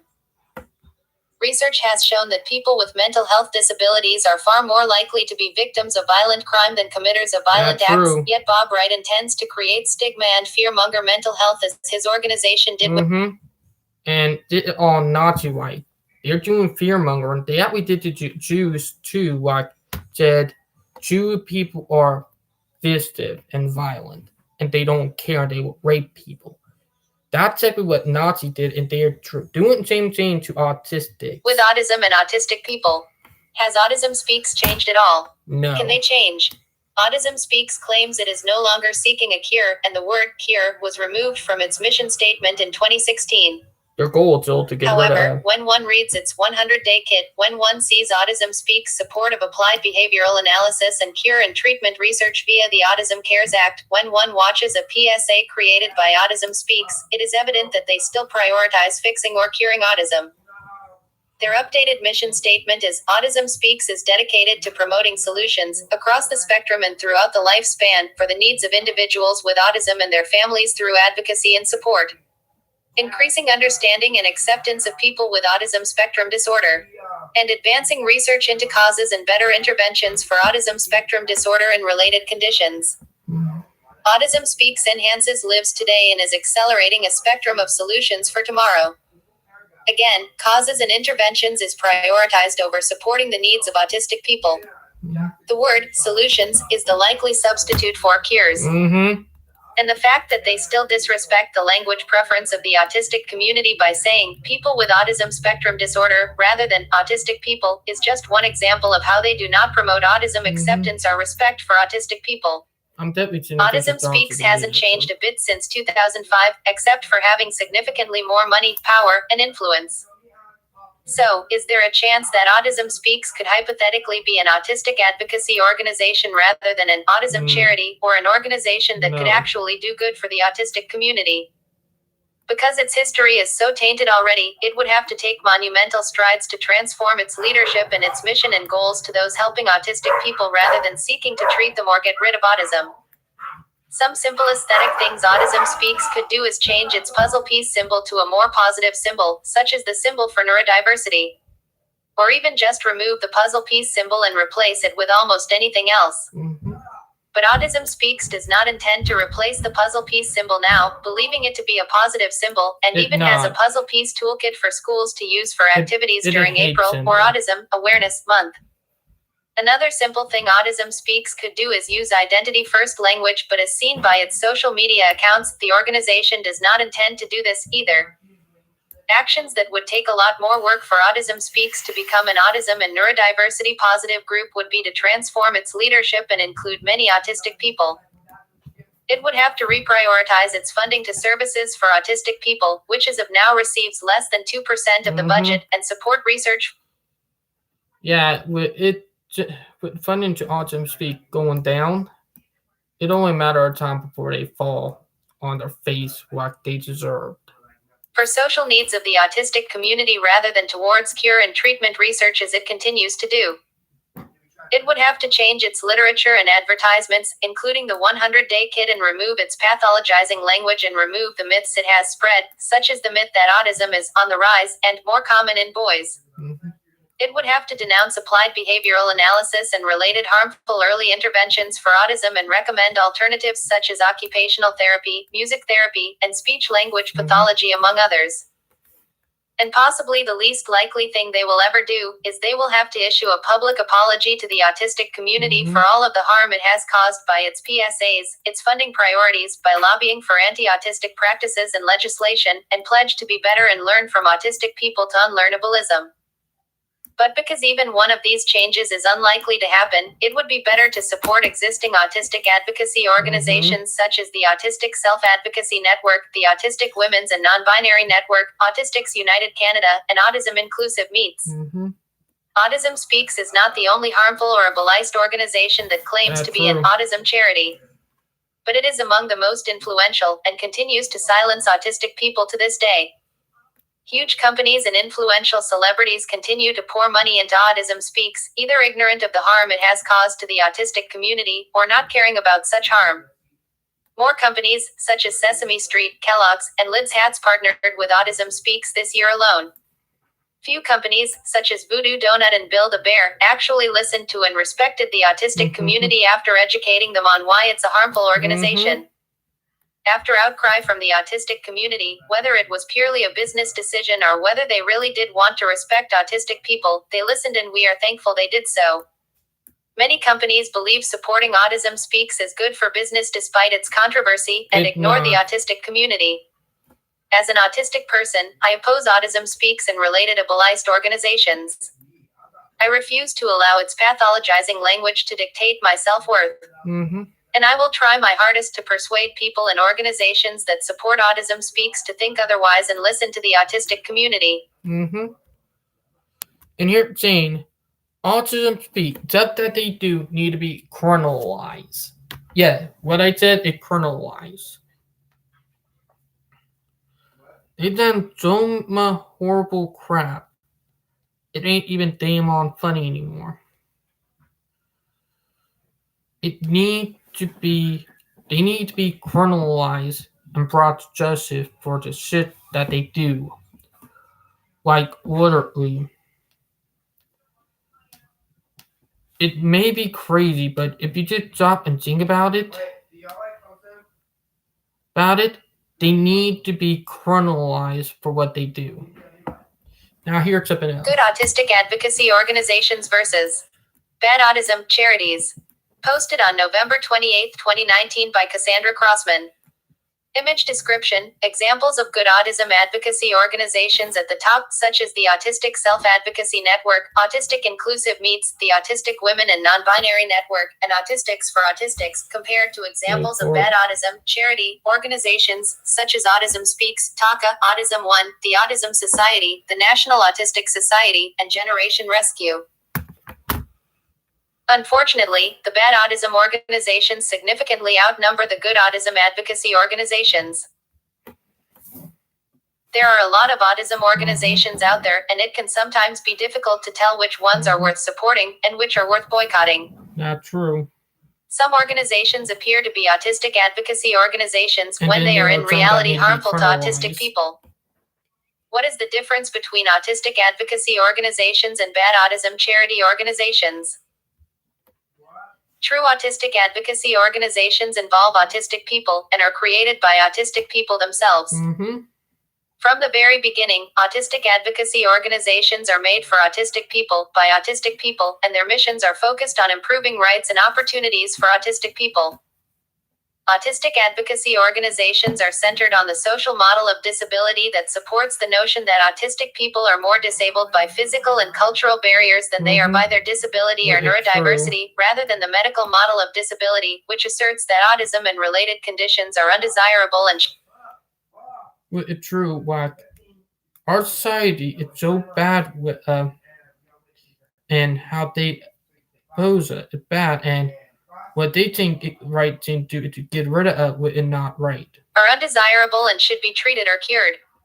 They use preferred symbols and language of the autistic community, such as identity first language, autistic, rather than has autism, and using the rainbow infinity loop as the symbol for neurodiversity rather than a puzzle piece, which has a bad and a biased history. They do not present autism as something that is wrong or undesirable, but as something that should be understood and socially accepted. Most of the funding for autism advocacy organizations are geared towards services that benefit autistic people, such as for communication, education, housing, healthcare, and for advocacy itself. Funding may also go towards funding conferences that feature autistic speakers and researchers that support autism advocacy. Report this AD. Autism charities, on the other hand, are more geared towards families of autistic people, such as parents and relatives of autistic people. They are centered on the medical model of disability, and often include the notion of curing, treating, preventing, or combating autism in their mission statement, or otherwise looking for answers to solve the puzzle of autism. They characterize autism as a tragedy or something undesirable, and may compare it to diseases and disorders. They may use outdated or falsified research to support their statements of autism being a tragedy or being caused by environmental factors or vaccines. They often have minimal, if any, involvement of autistic people in their organization. They may pathologize autism or compare autism to a disease by using language to describe autistic people, such as people touched by autism, people impacted by autism, or people affected by autism. They may use symbols that depict autistic people as broken, missing links, or infantilize autistic people, such as the puzzle piece symbol. A majority of the budget for most autism charities goes towards cure and treatment research, administration, and conferences that support the medical model of disability, advertisements that spread autism awareness through pathologizing autism and fear-mongering, such as the I Am Autism advertisement from Autism Speaks. Report this AD. So without further ado, here are some examples of good autistic advocacy organizations and bad autism charities, and if applicable, companies who support each. Mhm. Good autistic advocacy organizations. Association for Autistic Community. The Association for Autistic Community is a nonprofit organization that Me and my fiance Vel, we support all the good organizations that they are saying on here. We do not support all the bad ones. But all the good ones we support. organization that organizes Autspace every year, which is a conference in the United States that features autistic researchers, academics, public speakers, authors, artists, and musicians, among others. It is a celebration of autistic culture and community. Autspace 2019 was held from August 15th 18th in Ortonville, Michigan, at Butzel Retreat Center. More information about Autspace is here, web links. Autistics Against Curing Autism. Autistics Against Curing Autism started as a chapter of the Autistic Self-Advocacy Network, but branched off into its own nonprofit organization run by autistic people in Chicago, Illinois. Autistics Against Curing Autism helps to educate neurotypical people about autism, protest against ableism and anti-autistic rhetoric, and help autistic people with self-advocacy and overcoming challenges. Their events include meetups to connect the autistic community as well as protests against ableist organizations such as Autism Speaks. While the name of the organization is Autistics Against Curing Autism, they are also welcome and supportive of non-autistic allies who want to help advocate and spread autism acceptance. Autistic Self-Advocacy Network, AUSON. The Autism New Network, what I am part of, support what I'm talking about. And just up right here, they will not support Autism Speak. I talked to them and they said they'll never support it for what it is. Why? They said all stuff about Autism Speak is bad. And I'm trying to help them change from puzzles piece to the affinity symbol. I'm helping them with that. The Autistic Self-Advocacy Network is a nonprofit organization run by autistic people, for autistic people. It is a disability rights organization in the United States that advocates for public policies that benefit autistic people and other neurodiverse and disabled people, as well as organizing protests against those that do not. AUSON also gives out scholarships to autistic college students, as well as hosts the Autism Campus Inclusion Program in Washington, D.C. every June, which teaches autistic college students how to advocate for themselves and for others, as well as how to start their own neurodiversity and autism rights clubs on their own college campuses.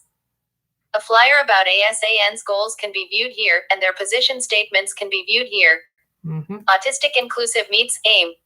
Autism Inclusive Meets is an autistic advocacy organization created by autistic people in the United Kingdom and is led by an autistic mother and advocate, Emma Dalmain.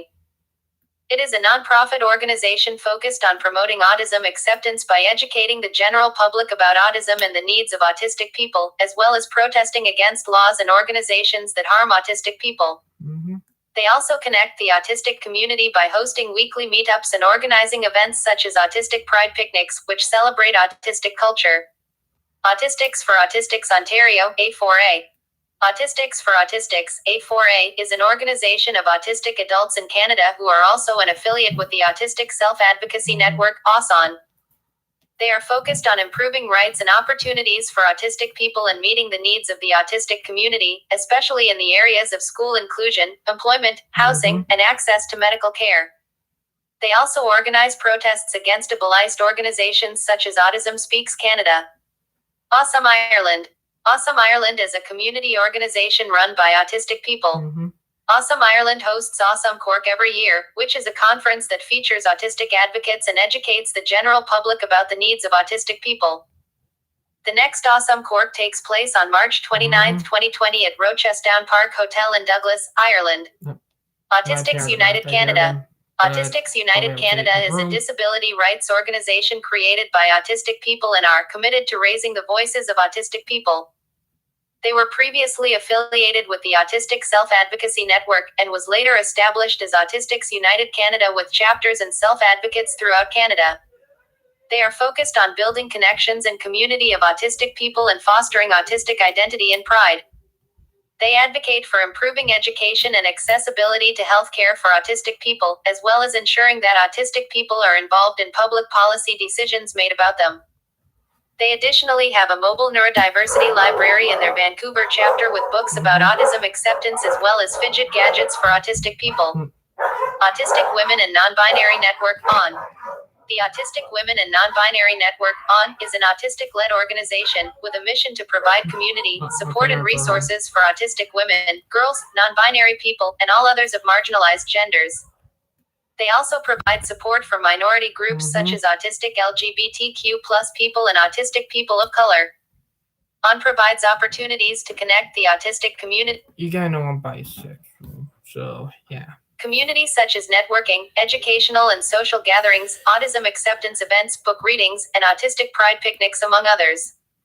Sponsors of ON include Felicity House, Ford Foundation, Massachusetts Institute of Technology, AAPD, Nebraska Department of Health and Human Services, and Stavros. Cleautists. Cleautists is a French autistic advocacy organization that is the collective for the freedom of expression of autistics, with the tagline, "Never anything for us without us." It was made by autistic advocates to educate others about autism and fight stigma that exists about autism, as well as to advance autistic community and pride. Cleautists also protests anti-autistic people and policies, such as discredited anti-vaxxer Dr. Andrew Wakefield and the organization Banker Autism, which translates to Overcoming Autism, and is an organization that pathologizes autism as well as bullies and mistreats autistic people. That's true. Communication First. Communication First is an organization that advocates for non-speaking neurodiverse and disabled people. It is led and guided by individuals who have a communication-related disability or who identify as disabled. The mission of Communication First is to educate the public, advocate for policy reform, and engage the judicial system to advance the rights, autonomy, opportunity, and dignity of people with speech-related communication disabilities and conditions. Communication First promotes opportunities, accommodations, autonomy and self-determination, equal rights, inclusion and dignity for people with speech-related disabilities and conditions. I have Pete's bear. Goals of Communication First include to improve understanding and change societal stigma about people who communicate differently, to reform policies and improve current practices regarding non-speaking people, and to protect and defend the legal rights of non-speaking individuals. Fierce Autistics and Allies. Fierce Autistics and Allies is an autistic advocacy organization based in Lake Worth, Florida by autistic activist Amanda Seigler. Amanda also runs the Facebook page Fierce Auta. This organization is just starting and is dedicated to advocacy and passing legislation that benefits autistic people and other neurodiverse and disabled people, fighting autism, pseudoscience, and quackery, and raising funds to cover travel costs and other expenses for autistic activists and allies to protest against ableist organizations such as Autism and MAPS in 2020. More information about the Autism 2020 conference protest in Chicago, Illinois is here, details about the MAPS Conference 2020 protest in Orlando, Florida is here, and a fundraiser for Fierce Autistics and Allies to fund costs for autistic advocates and allies to attend the protests is here. International Badass Activists. International Badass Activists is an organization founded by autistic activist Eve Ryland, who is also the co-founder of the Autistic Cooperative. According to its website, International Badass Activists is a peer-led organization focused on activism campaigns, stigma busting, divergent news and education, peer community development, autistic to NT bridge building projects, and other badass initiatives to support the neurodiversity civil rights movement.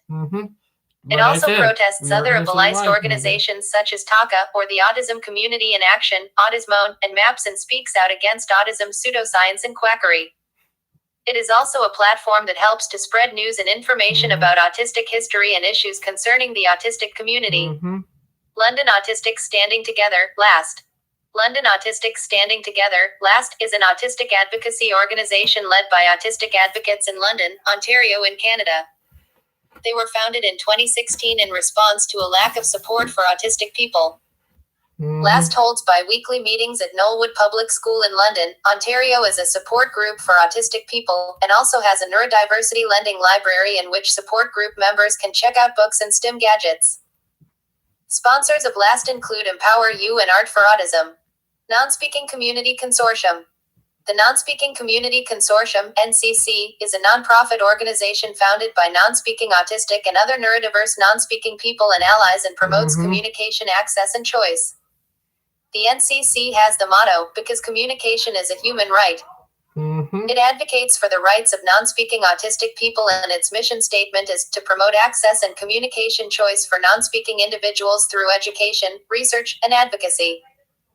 Non-speaking autistic people are largely underrepresented in media and in conversations about autism, and the NCC seeks to change this by putting autistic non-speaking voices first. The NCC celebrates neurodiversity and autistic pride, and recognizes different ways that autistic people communicate. The Autistic Cooperative. The Autistic Cooperative is an international, autistic-led advocacy and networking organization. It is a collective of autistic advocates and activists and representatives of other autistic advocacy organizations from all over the world. It helps to provide support for autistic people, as well as helps to cultivate pride and acceptance for autistic people. The ICAN Network. The ICAN Network is an organization in Australia that provides mentoring, education, and advocacy services to autistic people in schools, camps, universities, businesses, and communities. It also runs autism acceptance campaigns so that schools, workplaces, and communities celebrate the talents and strengths of autistic people. The Musical Autist. The Musical Autist is a nonprofit organization founded in 2011 that supports social justice and accessibility for autistic people. It is led by music therapists, musicians, and autistic advocates.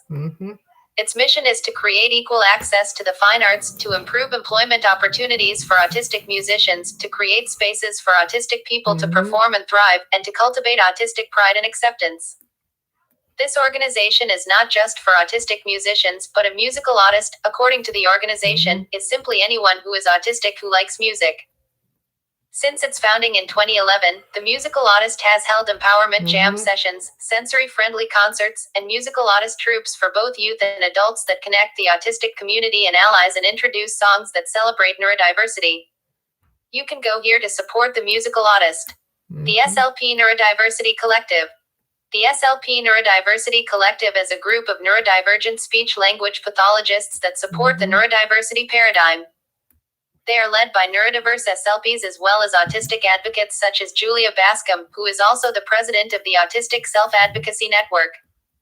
Their advocacy includes telling the American Speech and Hearing Association to withdraw the mandate of required knowledge of applied behavioral analysis and its certification for autism for speech-language pathologists. Its petition to ASHA has over 3,000 signatures, and their advocacy work has resulted in numerous letters being sent to ASHA. They have helped to increase neurodiverse representation in the speech-language pathologist field, as well as help connect neurodiverse SLPs to parents wanting speech-language pathology services for their children.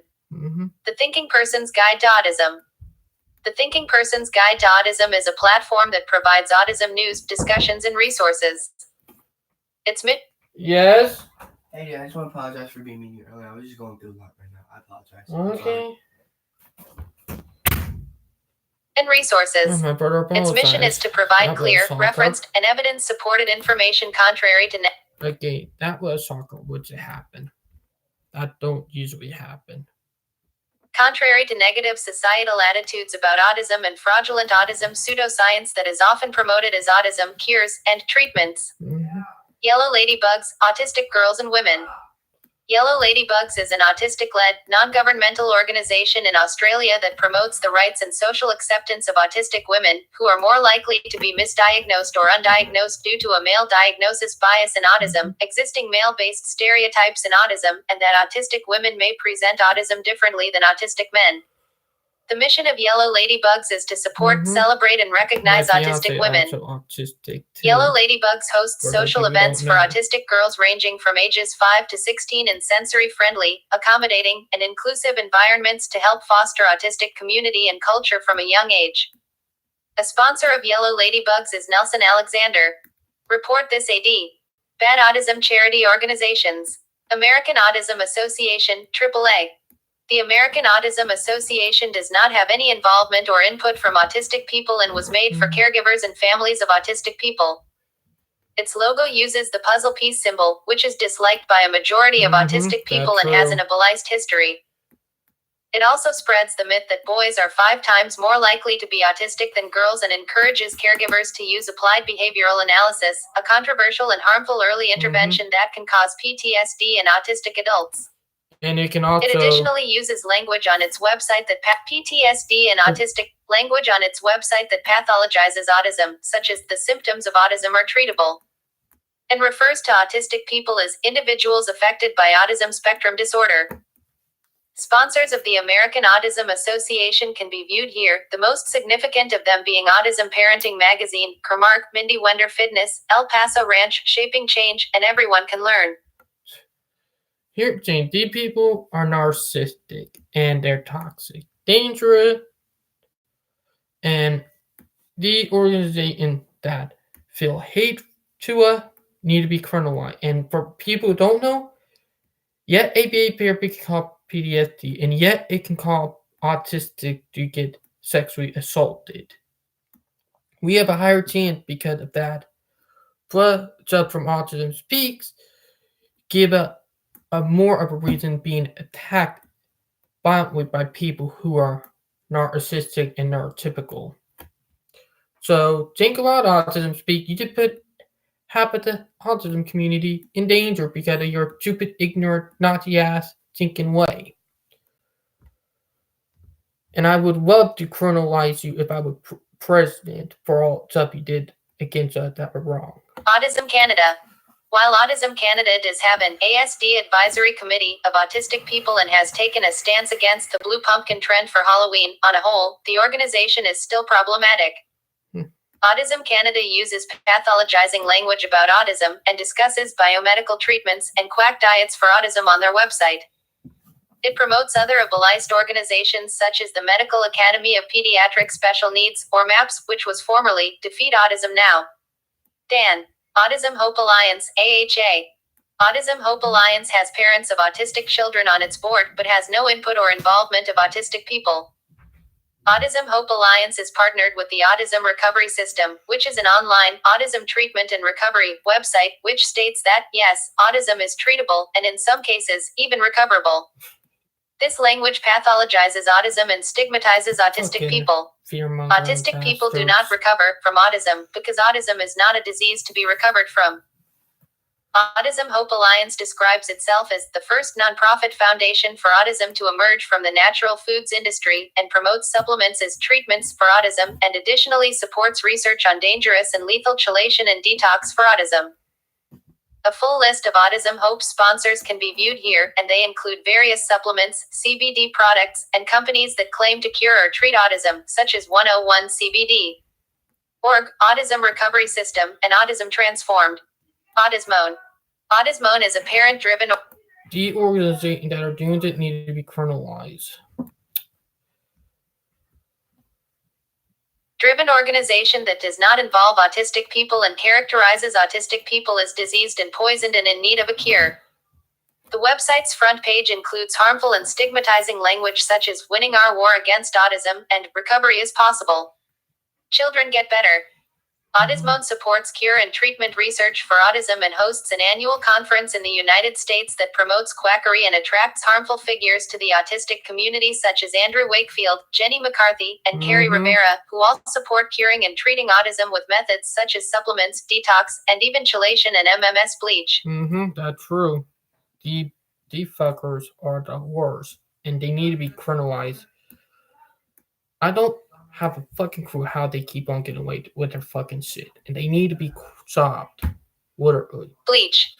Autistic activists are organizing the first ever protest against Autismone during next year's Autismone conference in Chicago, taking place from May 20 to 25 th 2020 at the Lowe's Chicago O'Hare Hotel in Rosemont, Illinois. There is a fundraiser for this protest on Facebook to support autistic activists here. Help autistic activists get to Autism One for a protest. To find out more about the harm of Autismone, there is even a website dedicating to exposing this harmful and ableist organization. Web links. Autism Science Foundation. The Autism Science Foundation is an organization based in New York which funds cure and treatment research for autism, and its goals include providing more effective treatments for autism. It endorses applied behavioral analysis as a leading treatment for autism, as well as pivotal response training and discrete trial teaching, or other variations of ABA that use rewards, punishments, and prompts to control and modify an autistic person's behavior. I'm just going to say that again. ABA therapy is abusive dog training. It really is abusive dog training. It's bad. Like, literally. Sit right here. I'm surprised that stuff like this is still being getting away with. And it need to be stopped. Person's behavior. Autism Society of America, formerly the National Society for Autistic Children. The Autism Society of America was founded in 1965 and was originally called the National Society for Autistic Children, but the name was changed to reflect that autistic children grow up. Founders of the Autism Society included Bernard Rimland and Ivar Lovaas, both of whom are figures who have caused significant harm to the autistic community. And the gay community. Bernard Rimland promoted biomedical interventions for autism and believed environmental factors, including pollutants, vaccines, and antibiotics were causations for autism, and has also advocated for harmful ways to cure autism, such as chelation, which has been disproven as a treatment for autism and is extremely dangerous. He also founded the ableist organization, Defeat Autism Now. Ivar Lovaas was the father of applied behavioral analysis, which is a harmful early intervention that aims to reduce and eliminate autistic behaviors believed to be problematic, such as stimming, echolalia, avoiding eye contact, or playing in the wrong way, and uses psychological and even physical abuse to force compliance. There is evidence that ABA can even cause PTSD in autistic adults. It's true. More information about the ableist history of the Autism Society of America can be found in this article by autistic advocate Amanda Seigler. The Autism Society has also coined the puzzle piece ribbon for autism in 1999 as a symbol of autism awareness, which is a harmful symbol in the autistic community. The Autism Society has advocated for policies that have harmed autistic people, such as the Combating Autism Act, now the Autism Cares Act, which has invested billions of dollars into cure and treatment research for autism, and very little funding for education and services for autistic people. It has written joint letters with other ableist organizations such as Autism Speaks urging the passage of Autism Cares. Some chapters of Autism Society of America also has harmful people leading it, such the president of the Autism Society of America San Francisco Bay Area, Jill Escher, is also the president of another ableist organization, the National Council on Severe Autism. The Autism Society's website and organization is largely tailored towards families of autistic people rather than as a resource for autistic people themselves. The Autism Society has recently made some steps in the right direction, including adding self-advocacy and education resources to its website, adding autistic people to its board, and supporting legislation to improve employment of autistic people and stop restraint and seclusion at schools. However, the Autism... They still do that. Shockingly enough, I had to deal with that when I was in elementary school. And they got away with it, and it needs to end. Autism Society has historically been focused on treating autism rather than helping autistic people, and this priority still unfortunately remains the same today. This position statement on the state of science and causes of autism, released in September 2019, includes pathologizing language such as "the rate of autism is rising," and describes autism as a important public health concern, as if autism was a disease or epidemic. A full list of the Autism Society's partners can be viewed here, the most significant of them being Amazon and eBay. Autism Speaks. Autism Speaks is possibly the largest and most well-known autism organization and probably one of the worst, because of the bullshit that they pulled, plus trying to sue a 14-year-old girl. Known autism organization in the world, and is also one of the most controversial. Their ableist history is so extensive that I wrote a separate article to cover it in more detail. We had heard about it with what first one that I already... More detail. In a quick nutshell, Autism Speaks has released harmful and stigmatizing PSAs about autism, such as its infamous 2009, I Am Autism PSA written by Billy Mann, who is still on the Autism Speaks board of directors, who has retweeted hateful articles about autistic people, and has blocked myself and other autistic advocates on Twitter. His celebrity influence has also convinced several musicians to donate to Autism Speaks. Autism Speaks has paid their executives six-figure salaries while spending less than 2% of its budget on services for autistic people. It has lobbied for applied behavioral analysis and the recently passed reauthorization of the Autism Cares Act that will give funding for cure and treatment research of autism. Didn't need to be Only chopped. 2 out of 26 of their board members are autistic, and before 2015, Autism Speaks had no autistic representation on their board at all. Autism Speaks continues to silence autistic people today and release stigmatizing PSAs and harmful misinformation about autism to families with a recently diagnosed autistic child in their Abilized 100-Day Kit, which encourages families to grieve over their autistic children once they are diagnosed. Disgusting. There are many corporate sponsors of Autism Speaks, with some of its primary donors being Dollar General, GameStop, Alpha Chi Delta Women's Fraternity, White Castle, Home Depot, Quadrant Biosciences, SunTrust Foundation, Medell Sporting Goods, Wilson Sporting Goods, Nest Fragrances, Cherry Hill Programs, Great Wolf Lodge, and Charitable Auto Resources Cars. Autism Treatment Center of America. The Autism Treatment Center of America was founded in 1974 by Barry Neil Kaufman and Samaria Kaufman, who coined the Abilized Sunrise program, which charges families $875 for unproven and unscientific techniques to treat autism and described as an at-home autism treatment program. It also sells Abilized novels such as Autism Breakthrough and Autism Can Be Cured on its store. Its website dehumanizes autistic people, exploits autistic children, and describes autistic meltdowns as tantrums. Center for Autism and Related Disorders CARD. The Center for Autism and Related Disorders, or CARD, was founded in 1990 and is a chain of applied behavioral analysis facilities throughout the United States led by BCBA's board-certified There's one here in South Carolina, and it at the mental hospital. Yeah, they try to do it to adults who know it's wrong. behavioral analysts, and is described as the world's largest autism treatment provider. Their website states that, at CARD, we truly believe that recovery is possible, and we develop our programs with that in mind. They need to be criminalized. The founder of CARD is Doreen Granpisha, a BCBAD who, according to CARD, has expertise in the field of autism research and treatment.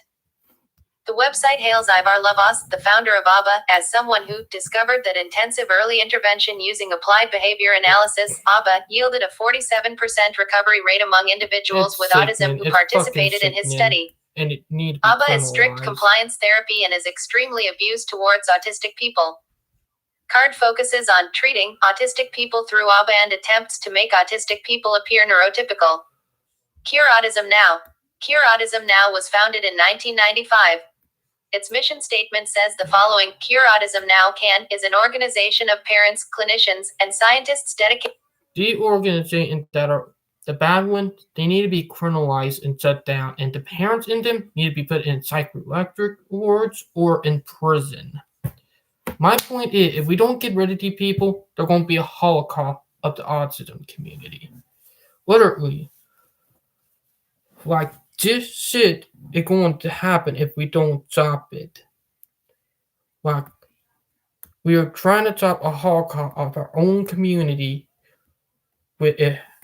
What the bad organizations are doing, it's going to try to call a holocaust. Like, one already beginning with the people who have Down syndrome. Literally, they're trying to deal with it too because of what happened in Newfoundland, if I'm right, or not Newfoundland, because that in Canada. I'm talking about is where the forts are, and it's near Russia. They are already dealing with it there, and it need to be stopped. Dedicated to finding effective biological treatments, prevention, and a cure for autism and related disorders. In addition to its focus on biomedical research, CAN is committed to broadening awareness and understanding of the disease. Can pathology... Now I remember Finland. Finland is the country. Pathologizes autism and describes autism as a disease, and dehumanizes and stigmatizes autistic people. Generation Rescue. Generation Rescue is a charity founded in 2005 by Lisa and JB Handley, but is now led by anti-vaxxer celebrity Jenny McCarthy, who uses Generation Rescue as a platform to spread harmful autism pseudoscience and false claims about autism, such as that vaccines are the preservative in vaccines causes. Okay, here, Jane. For me, I would criminalize the organization.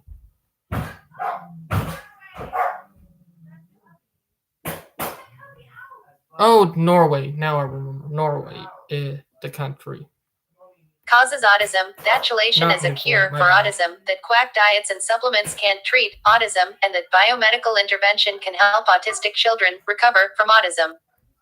Jenny McCarthy and her dangerous rhetoric continue to be promoted in mainstream media today, and I have made a petition here to remove Jenny McCarthy as a judge from the Fox reality TV show, The Masked Singer. Medical Academy of Pediatric Special Needs MAPS, formerly Defeat Autism Now. The Medical Academy of Pediatric Special Needs, or MAPS, was formerly called Defeat Autism Now, and is still all about treating and curing autism. This statement on the About Us section of their website reads, "The rapidly increasing scientific evidence-based material that supports the medical treatment of autism spectrum-related medical disorders is evolving and passed on to practitioners in a systematic, in-depth course of study, in order to have the greatest impact on this medically complex pediatric population."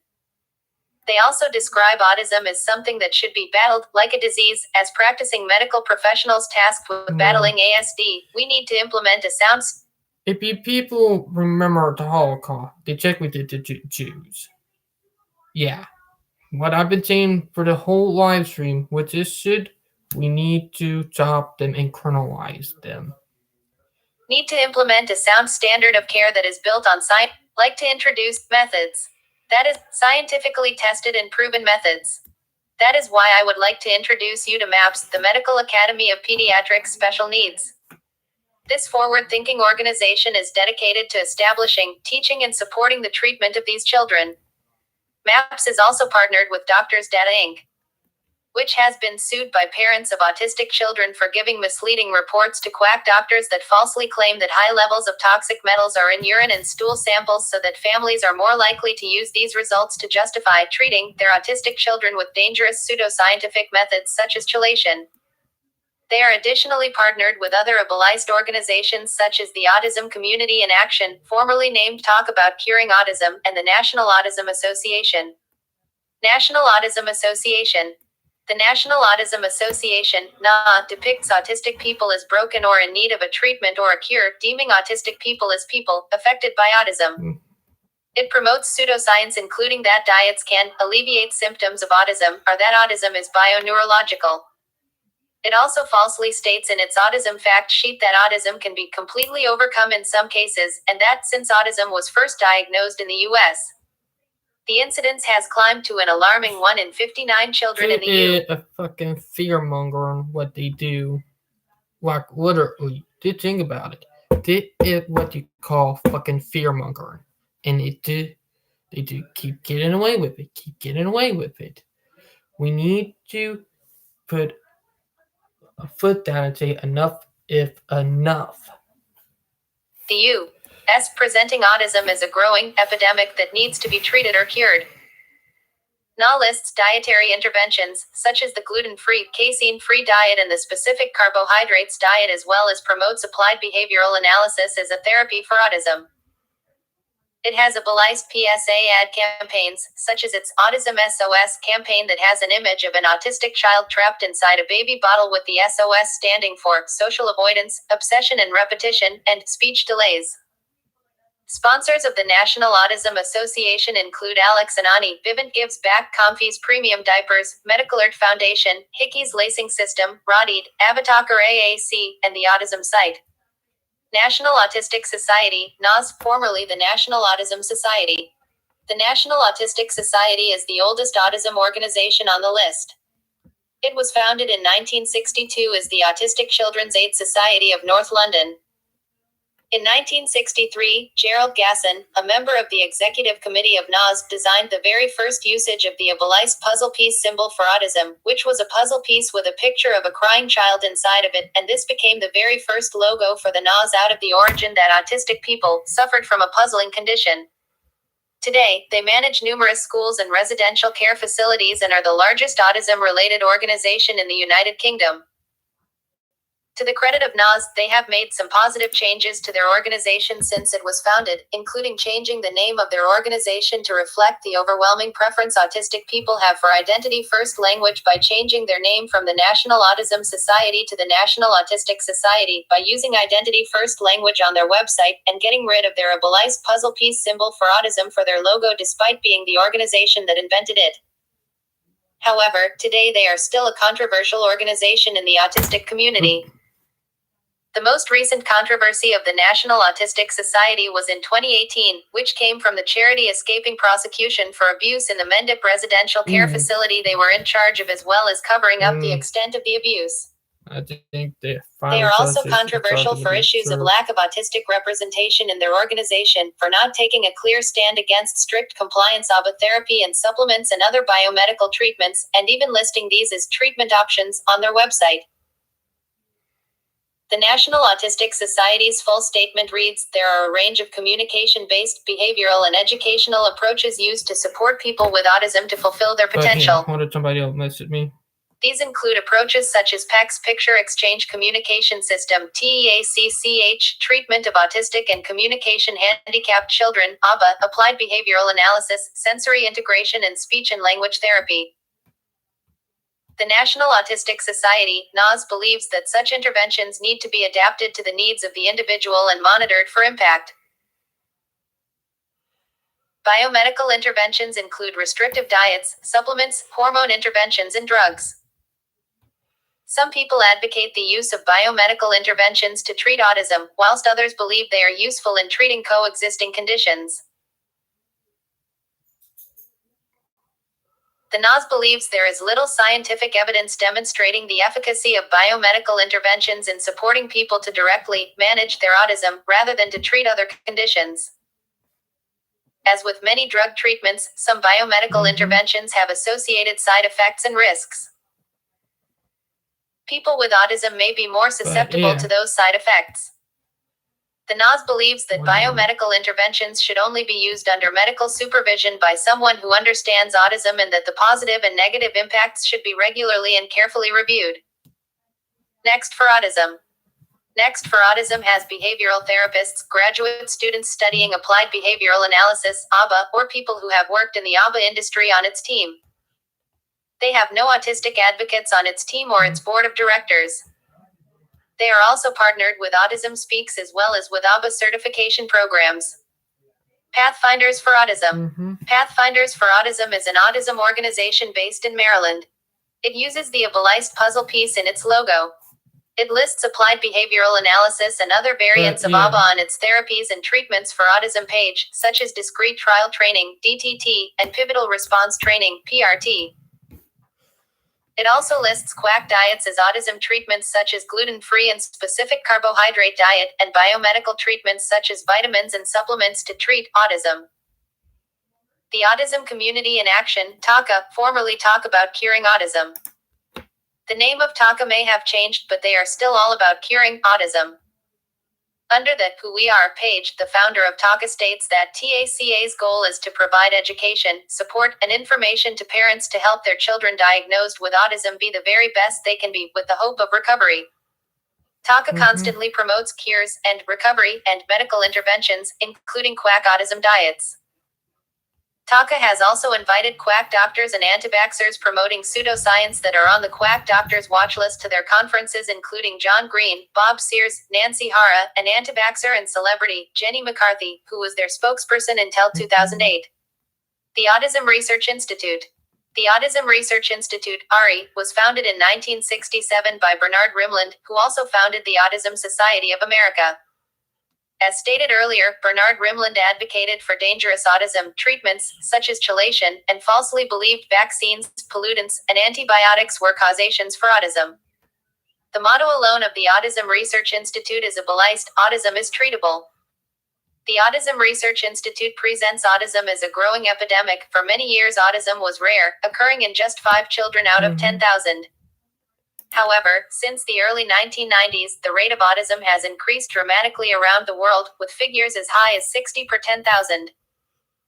In March 2018, the U.S. Federal Centers for Disease Control that 1 in 59 children in the U.S. is diagnosed with an ASD. The Autism Research Institute funds research related to causes, treatments, and prevention of autism rather than research of the immediate social needs of the autistic community.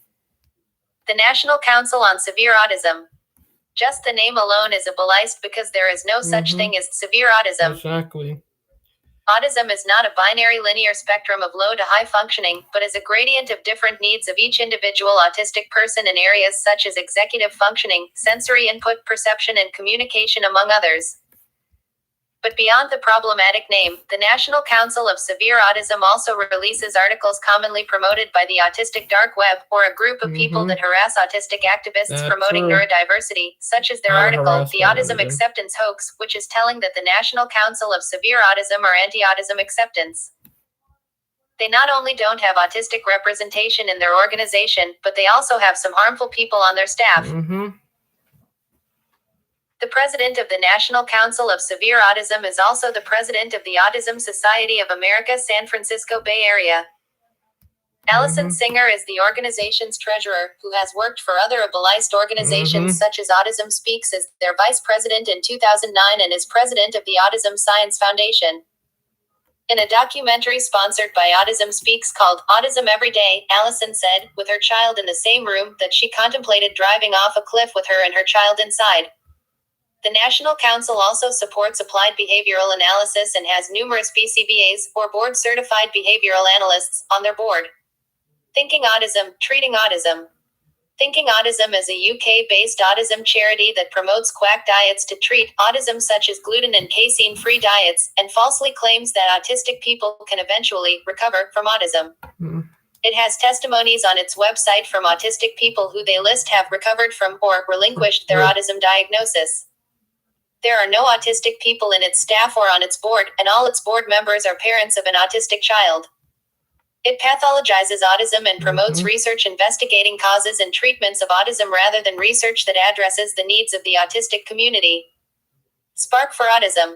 Spark for Autism seeks to find answers for autism, or treatment or cure for autism through eugenics research. On their website, it says that Spark aims to help scientists find and better understand the potential causes of autism. They are collecting DNA of autistic people, searching for an autism gene, and performing genetic testing to develop a prenatal screening test to eliminate autism, and giving out gift cards to participants who send in DNA saliva samples.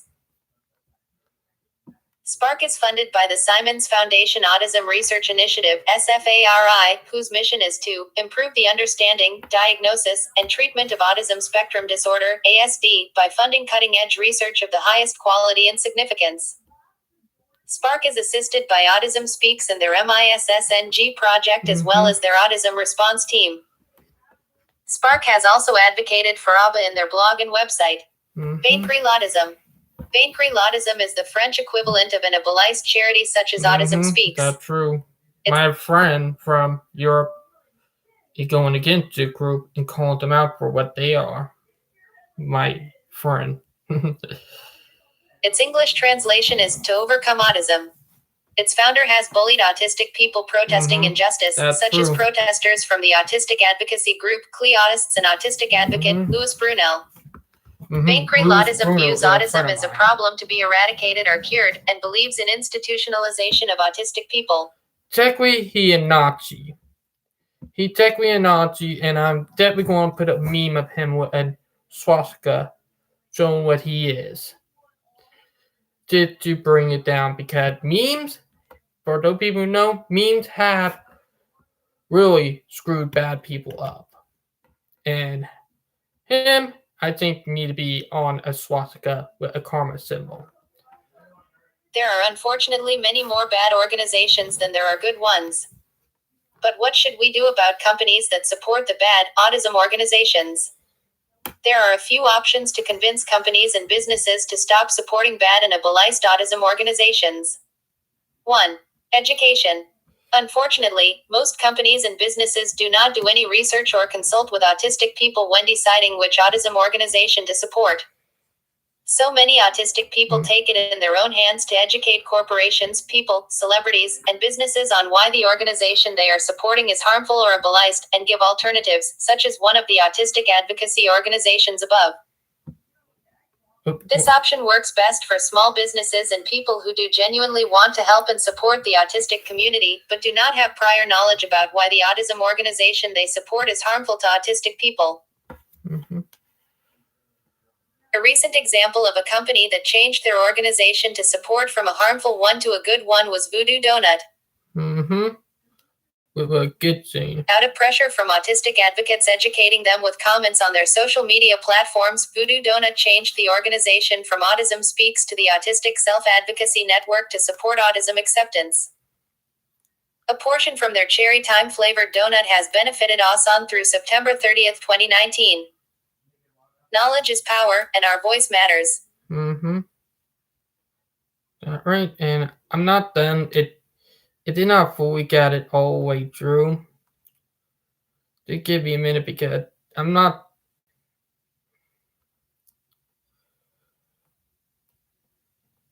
done to. Okay, here are the rest because Facebook, or not Facebook, Jane did not want it to.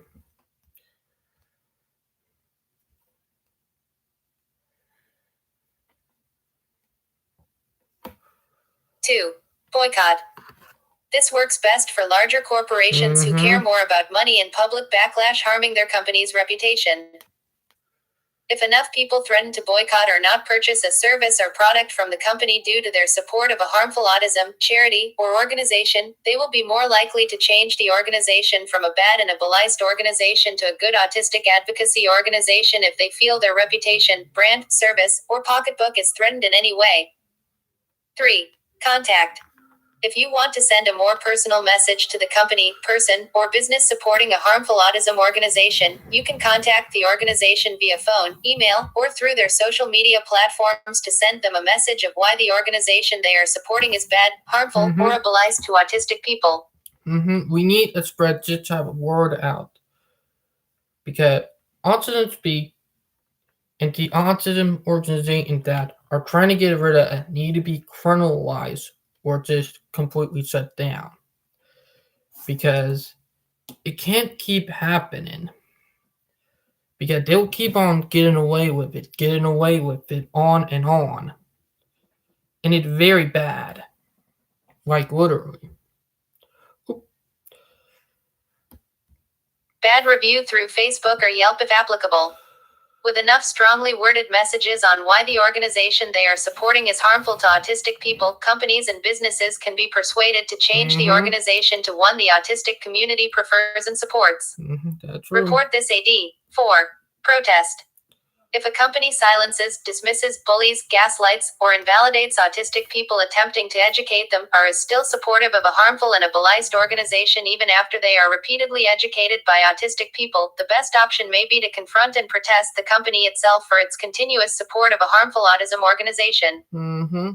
Protests can be virtual, such as a hashtag on Twitter urging others to boycott or contact the company, such as against Uber for their underpaying employees and not complying with the Americans with Disabilities Act, or they can be live, in-person protests, such as protests against Chick-fil-A for its support of anti-LGBTQ+ organizations. Large public protests get attention, and even if a company has supported an ableist organization for years, public resistance may pressure the company into ending its support for the organization. Report this AD. 5. Tell others. If you have friends who care about the autistic community and who support a company which funds harmful and ableist organizations, you may want to tell them about why the company is supporting ableism and discuss what they may want to do about it, whether that be working together to educate the company, contacting the company, participating in a protest against the company, or boycotting the company altogether. You can also post on social media about the company to encourage others to educate or boycott the company. Not everyone has enough spoons to educate or contact companies, and some autistic people may rely on a service or company and cannot afford to boycott certain companies, so do whatever works best for you and your needs. But with enough resistance, voices, comments, messages, or complaints against companies that support ableist autism organizations, companies may decide themselves to end their support for harmful and ableist autism charities and organizations. That is And true. if enough companies listen to the autistic community, then maybe we can put an end to harmful and ableist autism organizations for good. Yes. I have to agree with. And want Donald Trump out of office because I'm not a supporter of him. We can we have better chance anyway, and to get rid of them narcissistic people. But if we get somebody in office who know how bad these people are, who know how wrong it is, then we'll be able to get the word out and take them down. Literally, to think about it.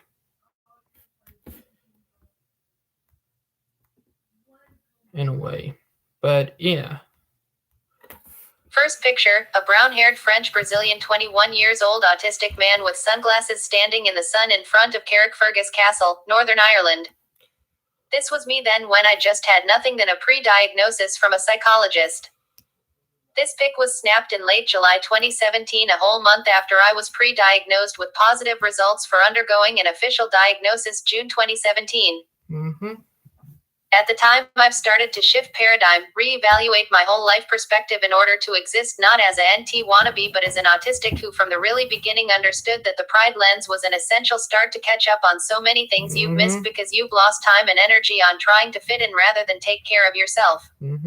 True. Changing the way you think, but most importantly see disability, not as something as shameful, thus driving yourself to rely on dangerous false sense of pride but actual source of contempt like aspie separatism, supremacy. But rather seeing disability as a matter of fact about your living, which does not mean that because you have social, structural struggles directly mean you are below. Second picture, image of a beardless brown-haired French-Brazilian #actually autistic man in black coat with a black and green scarf. This pic was snapped yesterday, November 30th, 2019, in a public bathroom of a freshly opened bistro. Grinning face with sweat toilet roll of paper. This time I not only consider myself as a proud autistic man, but also as a proud disabled advocate. Thinking about I was highly reluctant 5 years ago to refer to myself as disabled. We are currently coming to the end of a decade. A whole decade which started for me in 2011 with myself beginning to question things on a possibility to be an aspie at 15 years old. It is now ending now in late 2019 with me at 23 being ready to make my first steps into the 2020s as a proud autistic, neurodivergent, disabled advocate. Autistic and proud. Pretty over shame. Red instead. Light it up gold. Spark. You got that right. It from my friend. A very good person. This is the big announcement from John McDonnell. Today we had a message from John McDonnell at our founding AGM. Labor will implement our manifesto if there is a Labor government. This is amazing news, so please share far and wide. The Neurodiversity Manifesto is a groundbreaking piece of work that we will take into government with us to ensure its implementation. This policy program will transform people's lives. Labor and government will work alongside you to bring this to fruition. Yeah, that right. Now we're getting close to the end. Today, Cleotists participated and contributed to the Printemps de la Psychiatrie, an assembly uniting professionals and psychiatrists from different sectors who supposedly decided to make a change by advocating for a more humane and respectful psychiatry toward patients. I be there in OTED that the presence of people with psychiatric disabilities are psychiatric pasts WASNT obvious. In fact, some points like the gap between the patient and the doctor in terms of power embodiment wasn't even discussed during the debate. However, it was to my big satisfactory surprise that some actually disabled people spoke up. Starting with this brave woman who is working with charities directly linked to the well-being of patients and especially children who spoke up at the mic like a slap to our faces, reminding them all these psychiatrists and experts that no matter how few involvement they have in it, they still hold some amount of responsibility over this, and that flying away from abuse allegation by putting the whole blame over a higher institution, the state, was no use. Shout out also to this bipolar caregiver who uses his experience as a bipolar man who was poorly treated by institutions for suicidal thoughts in the past.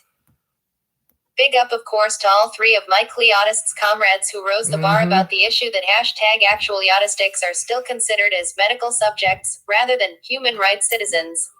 We are fighting for our human rights for autistic, for those people don't realize. we need to get the word out there, telling them enough and enough. We're not going to keep on dealing with the bull crap and stuff that you're doing to us. Like, really. It's bad. And it needs to stop, like, literally.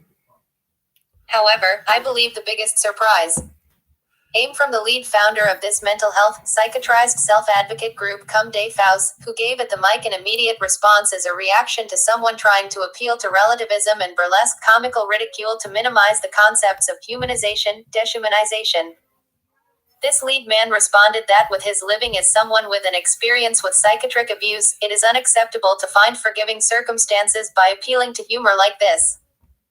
To sum it up, I'll say I'm deeply proud of all the self-advocates who wear present out there and spoke to make a stand in front of this whole crowd of psychiatrists. Nothing about us without us. You got that right. Nothing about it without us. But yeah, now let's get to the other thing we'll talk about, relationship. Sex on the spectrum. Yes, people with autism can enjoy healthy relationships, but navigating social situations presents unique challenges. By Leslie Garisto Pfaff, May 9, 2018, appears in the May 2018 issue. Tom Sanford and Michelle Van Borum have an enviable romance relationship based on mutual trust and the same kinds of intangibles that characterize other loving couples. Photo by James J. Connolly. Watching Michelle Van Borum and Tom Sanford as they stroll hand in hand, heads bent together in eager conversation, even a casual onlooker would peg them as a loving couple. In fact, Van Borum, 28, and Sanford, 46, have been together for more than 3 years, but they radiate such intense pleasure in each other's company, you could easily imagine they've just met. She's dark-haired and petite. He's a head taller, with graying hair and a smile that crinkles the corners of his eyes. They finish each other's sentences, and when asked what they like about each other, they reply in tandem, without hesitation. He's very, very supportive, she says. I'm supportive of her. She's supportive of me, he says. Advertisement. How to select a divorce attorney in New Jersey. When I'm feeling down, he knows how to reach me, she adds. And I know how to calm him down. I tell him, take a deep breath and don't let anything get to you. They met at a Special Olympics event where they both were competing. The attraction was mutual and instantaneous. Today, they live down the street from each other in a supervised apartment program provided by Bancroft, a Cherry Hill-based nonprofit that offers an array of programs in New Jersey, Pennsylvania, and Delaware for children and adults with special needs. He has autism, and she's been diagnosed with intellectual and developmental disabilities. What's most striking about the couple isn't what they're lacking, but what they have, an enviable romantic relationship that's based on mutual trust, shared interests, and a fair amount of je ne sais quoi. As the attention on autism is expanding from the requirements and challenges of childhood to the needs, many of them still unmet, of adults, one need has been left largely undiscussed. A misconception about individuals with autism is that they're not interested in being sexual with others, says Suzanne Buchanan. Okay, here's Jane. Me and my fiance Val, we are sexual. We have did new video chat before, like me and her. We have sex with each other. But yeah, me and her, we're very sexually active. And yeah, it cannot be therapeutic for autistics. Says Suzanne Buchanan, executive director of the nonprofit advocacy organization Autism New Jersey. In fact, they may be highly motivated, or average, or less motivated, just like those in the general population. Motivation, of course, is only part of the equation. People with autism face unique challenges when it comes to expressing their sexuality, and though there's little data on the subject, established couples like Van Borum and Sanford appear to be in the minority. Misconceptions about the sexuality of people with autism, also known as autism spectrum disorder, or ASD, abound even among some of the people closest to them, and can hinder the development of healthy sexual outlets. There's a common assumption, for instance, that if people with autism have a sexual side at all, they're certain to be heterosexual. In fact, says Peter Gerhardt, executive director of the EPIC School for Students with Autism in Paramus, the diversity of sexual interest and sexual expression is as broad in the autism community as it is in the typical world. Not true. Another misconception is that individuals with autism are interested solely in relationships with others on the spectrum. In fact, some are open to dating so-called neurotypicals, and some actually prefer to date them exclusively. Amy Gravino, a resident of Montclair, has autism spectrum disorder. She's also a certified autism specialist, consultant, and speaker. Although the 35-year-old has dated men with ASD, she'd prefer not to. I definitely tend to go for non-spectrum guys, she says, citing several negative experiences she's had with men on the spectrum. She was stalked, she says, for several years, and noting that some autistic men lack a grasp of sexual and romantic boundaries. In fact, social interactions in general are often challenging for individuals with autism. That's true. Couple that with a tendency among parents and educators to avoid raising the topic of sex with children and young adults on the spectrum, and you start to see the difficulties that sex and sexuality can present for those with ASD. Roadblocks to romance. The word autism was coined in the early 20th century out of a deep misunderstanding of the condition, which persists even today. From the Greek autos, meaning self, it implied that those with autism were locked in a prison of the self, unable to communicate with or understand the people around them. In fact, says Carrie Magro, a blogger, mentor, and author of a self-published book, Autism and Falling in Love to the One That Got Away, the people I work with are probably the most empathetic people I've ever met. Magro has a form of autism called pervasive development disorder not otherwise specified. What some people may perceive as an empathy deficit actually derives from the neurological hardwiring that can make it difficult for people with ASD to read emotions, make small talk, or maintain eye contact, all traits that are essential when it comes to connecting with new people. Those challenges can lead individuals on the spectrum to overcompensate, forcing themselves to stare at a stranger rather than give in to the desire to avert their gaze, for instance, or to engage in inappropriate conversation or avoid social situations entirely. That's true. Magro, who lives in Hoboken, started dating at 18, but felt hobbled by a feeling of awkwardness around the opposite sex. I had no idea how to talk to women, he says. Magro may share that problem with plenty of neurotypical young men, but he faced other challenges unique to autism, like difficulty interpreting body language or recognizing irony. I had trouble understanding when someone was serious versus when they were joking, he explains. Intimate relationships tend to be very complex social enterprises, notes Gerhardt. Even something that we consider very basic, being able to know that another person is interested in conversation, say, can be daunting to folks on the spectrum. Adults and young adults with autism can also fail to comprehend the subtleties that govern social and sexual relationships.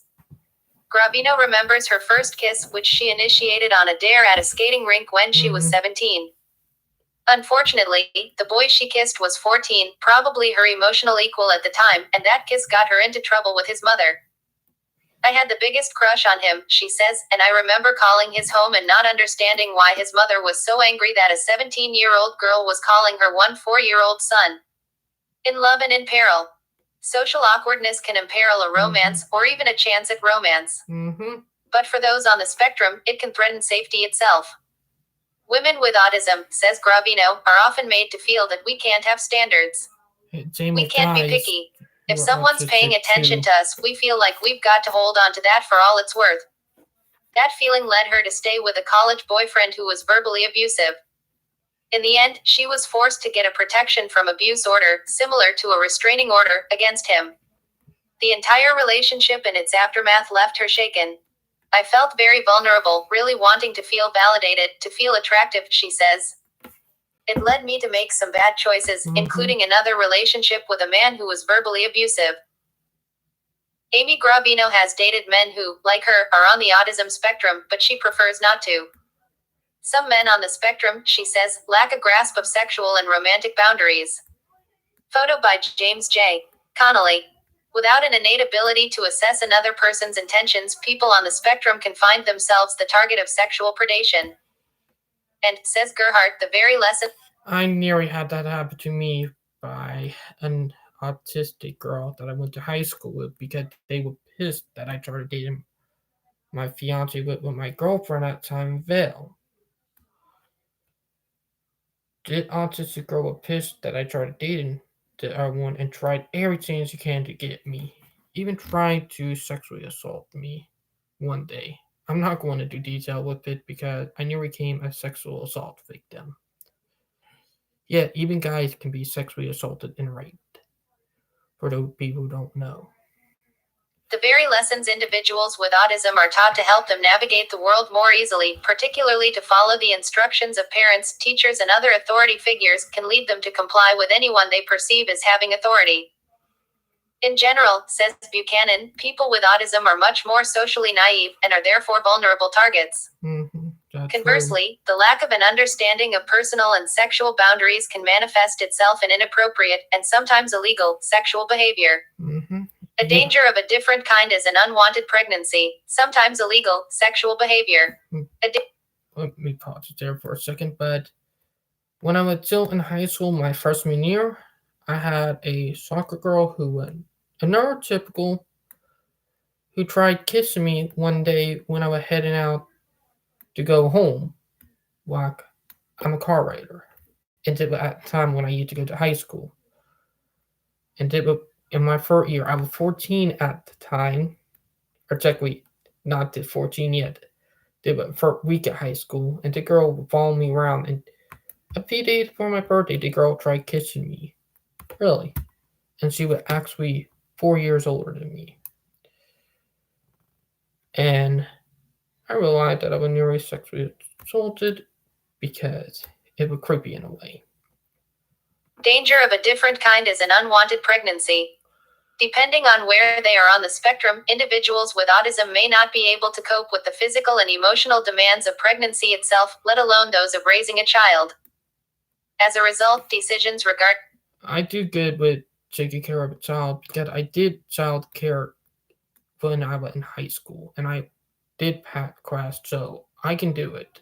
Regarding contraception, for at least a portion of the ASD population, will likely fall to guardians.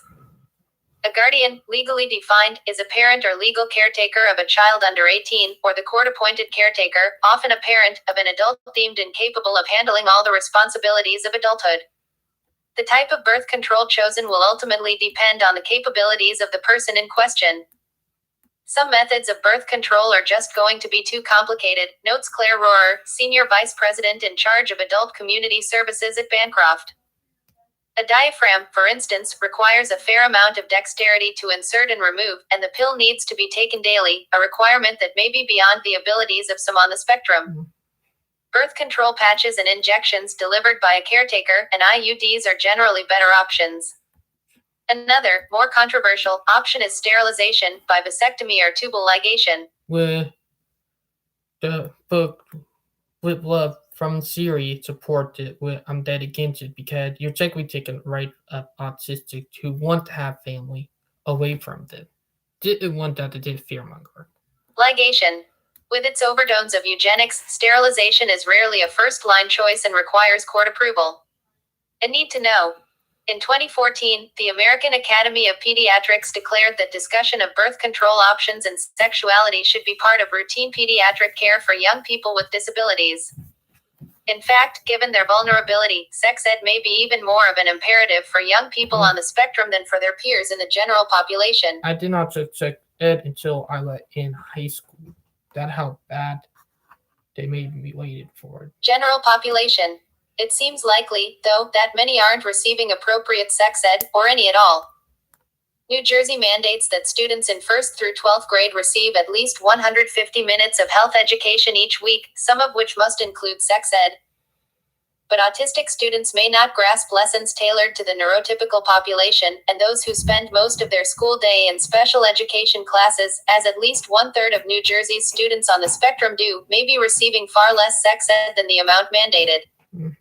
Jean, a New Jersey parent who runs a nonprofit program for young adults with autism and whose autistic son, now 29, was mainstreamed, educated in a public school setting, in both regular and special education classes, isn't sure what he learned about sex in school or what he actually took away from the lessons he received. That situation is not uncommon for parents of children with ASD, many of whom have problems communicating. Jean, who preferred not to be identified by her full name, believes that children with autism need to get formal sex ed, but she also notes that people with autism need formal social skills training as well, and that just never gets done in school. When her son was diagnosed with ASD at age 4, Jean and her husband worried that he'd never get the chance to be in a loving relationship, an anxiety shared by many parents of children on the spectrum. North Arlington resident Nakishia Knox Holston, whose 21-year-old son has autism marked by fairly significant communication problems, would love to see him in a lasting relationship. She and her husband realize they won't be around forever to provide love and support. But she asks, can he even understand what that's like? Can he express those feelings? For parents like Holston, that desire for their children to experience romantic love is often stymied by their own reticence to talk about sex. I often hear from parents and professionals about their fear, concern, bewilderment, and uncertainty over recognizing and supporting their child or client's sexuality, says Gravino. Many parents flat out refuse to see their young adult child with autism as a sexual being, and many others are left struggling with a lack of strategies for talking to their child about sexuality. And sometimes, other issues like problems at school or work, disruptive sleep patterns, and sensory overload can make sex education seem like a secondary concern.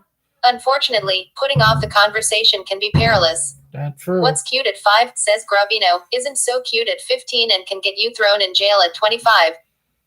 She notes that there's a much higher preponderance of sexual assault, 7 times higher, according to a report aired in 2017 on National Public Radio, among autistic adults, especially women, than in the neurotypical population.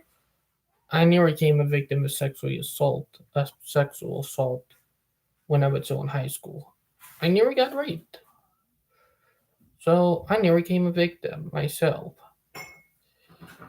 My parents don't know, but it was close. And to from that are autistic that I said. Population. Searching for solutions. Autism experts advise that whether or not a child on the spectrum is receiving sex education at school, there are lessons that need to be taught at home. First and foremost, says Autism New Jersey's Buchanan, parents should identify safe and appropriate ways for their adult children to have a healthy sexual outlet. For young adults who may have difficulty finding a partner, this, she notes, should include teaching them about masturbation, and in particular, where it's appropriate and where it isn't, but also how to do it, if necessary. But I do that in my room, on videos with my fiance, or I just want some porn videos. Yes, I do want some porn. Some autistics do, but even my fiance Val, she does it. But yeah, everybody do it differently. I have done it. So yeah. Necessary. Clearly, this isn't the easiest conversation to have with a child, adult or otherwise. Buchanan suggests bringing in an expert, a medical professional, a therapist, or a licensed counselor, if need be. Autism New Jersey provides a referral list of local clinicians, psychologists, social workers, and counselors on its website. Any lesson about sex, notes Gravino, should include the topic of personal boundaries. Children should know that their body belongs to them, she says, and that can be used as a springboard to teach them about the boundaries of others. In addition to basic information about sex, it's essential that children on the spectrum learn about consent, how to give it, and how to ask for it. Gravino warns that shame should never be part of the instruction. Shame isn't something that typically comes naturally to individuals with autism, and introducing it in the context of sex can cause more harm than good. While every child, neurotypical or on the spectrum, needs to have the talk, children and young adults with autism will probably need another talk as well, this one about how to socialize. Again, professional autism counselors and mentors can step in when parents are unsure where or how to begin. Magro has mentored many young people on the spectrum, using role-playing techniques to teach specific skills like starting a conversation, acknowledge something about the person, then follow it with a question about what they have been doing lately, like reading a book or engaging in an activity, and making eye contact. If it's too hard, eye contact, it's so obsolete now. Just above the eyes at the forehead, most people will think you're looking directly at them. One of the greatest obstacles to romance on the spectrum is a real or perceived lack of opportunity for social interaction. Given their difficulty in social situations, many people with autism shy away from mingling grounds like clubs, bars, and parties. Men with ASD looking to meet women on the spectrum face additional challenges, since there are so many more men with autism than women. In New Jersey, 1 in 28 males has been diagnosed with the condition, as opposed to 1 in 133 females. The rise of online dating has provided new opportunities, especially for high functioning people on the spectrum, and there are now sites devoted specifically to those with Asperger's syndrome, like Aspie Singles. Mm-hmm. Common spectrum singles. Spectrum singles kind of cut off, but Spectrum single how me and Vel found each other. So yeah. In New Jersey, in fact, there are opportunities across the state for adults and teens on the spectrum to make connections. The nonprofit Our House New Jersey, for instance, offers Club O, an inclusive monthly dance with a DJ, snacks and games, held at the Connection in Summit. Everybody can attend, says Michelle Del Corsano, the organization's president and CEO. It's open to the community and it's wheelchair accessible. Bancroft's Claire Rohrer recommends that people with ASD, are their parents or caretakers, look into the variety of social events sponsored by individual county departments of recreation and local Jewish community centers designed specifically for people with special needs. And then, of course, there's the Special Olympics, which brought Van Borum and Sandford together. The couple is proof that, in spite of the challenges and potential missteps, people on the spectrum can find long-lasting love. That's right. And they clearly want you to know it. She calls me, babe, Sandford offers, beaming at his partner, and I call her. He hesitates, but Van Borum has his back. Hun, she says. Leslie Garisto-Pfaff is a frequent contributor on health and other topics. Okay, I call my fiance Val my love, and she calls me sweetie. We call each other that, but yeah. And we have talked about it, but yeah. And you guys already know, in about 22 days, me and her will be meeting in person. In 21 days, they are in the Philippines, but yeah. Smiling face with hard eyes, I believe that love is the answer. Mm-hmm. I believe that love will find a way. Mm-hmm. Random lyrics from a song I've heard before. Sheryl Crow's song is played. Mm-hmm. That from my fiance Val. Now here another one. My fiance Val had congratulated me on making, the Autism New Network. But yeah.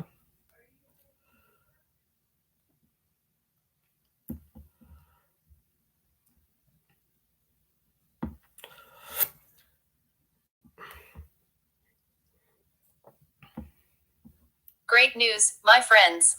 You are cordially invited as I made my debut concert for the very first time for the concert at the park. Mm-hmm. Together with my collaborating artist Maestro Alejandro Consoliacion II, I will be having a debut solo voice recital tomorrow at Luneta Park Open Air Auditorium. Take note, recital starts at 6 p.m. and it's in free admission. Kindly come if you're free and invite your friends as you enjoy the musical convergence ranging from sacred to secular to Christmas arias. Smiling face with smiling eyes. See you there. Smiling face with hard eyes. That from my fiance Val. Right there. Mm-hmm.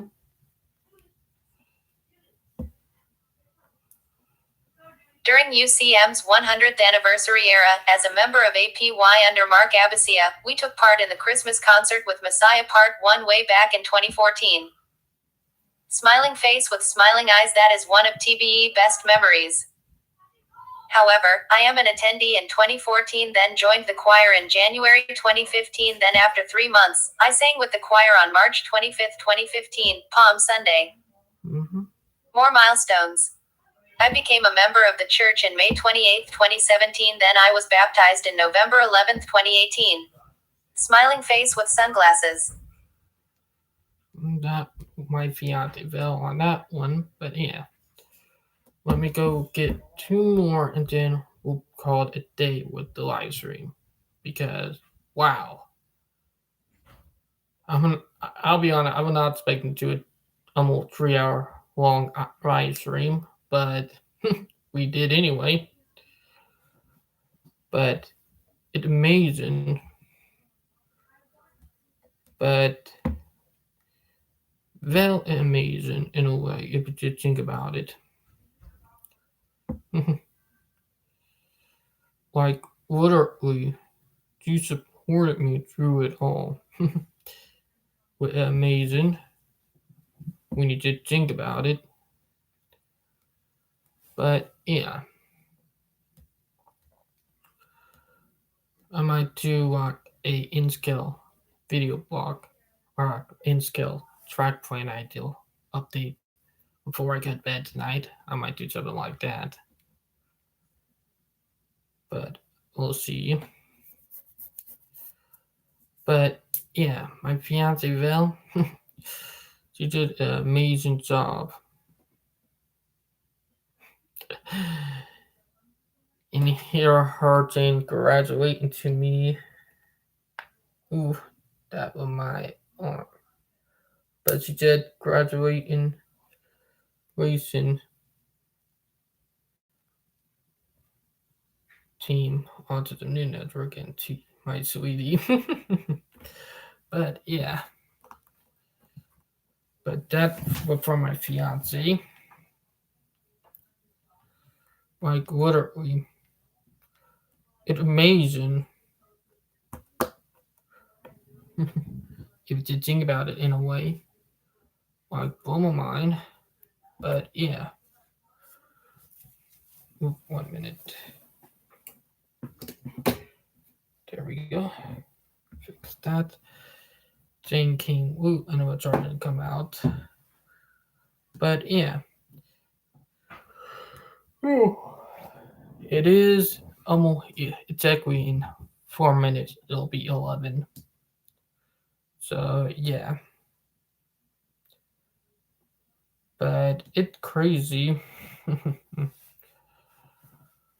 And yeah. But it did blow my mind. Oh, and for people wondering, I did have someone, or particularly a friend of mine, who was trying to call me while I'm live streaming earlier, and I told them to wait, and they were starting to get aggravated. But I just told them to hold on because I do have a rule. If people are not part of the live stream or in the group, they cannot be in until afterwards. You know? But it's crazy.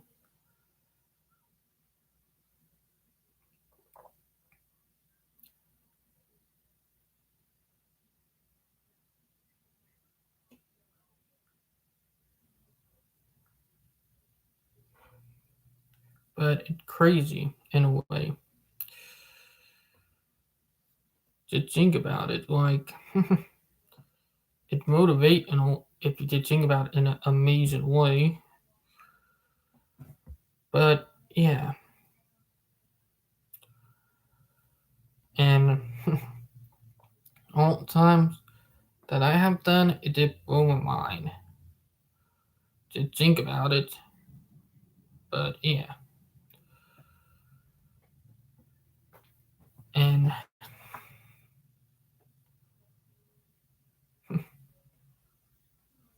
it's crazy in a way, like with me too, if you just think about it, because it actually is a hard thing to think about when you're autistic. But yeah, and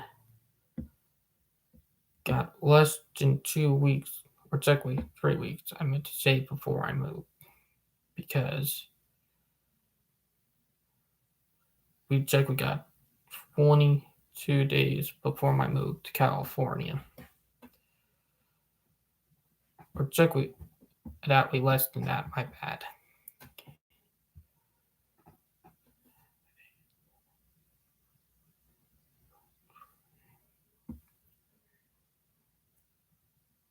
At 18 days. I would do the math in my head there for a minute because we got 3 days until the 10th, 15 days before the 25th. When it on the 10th, add that up,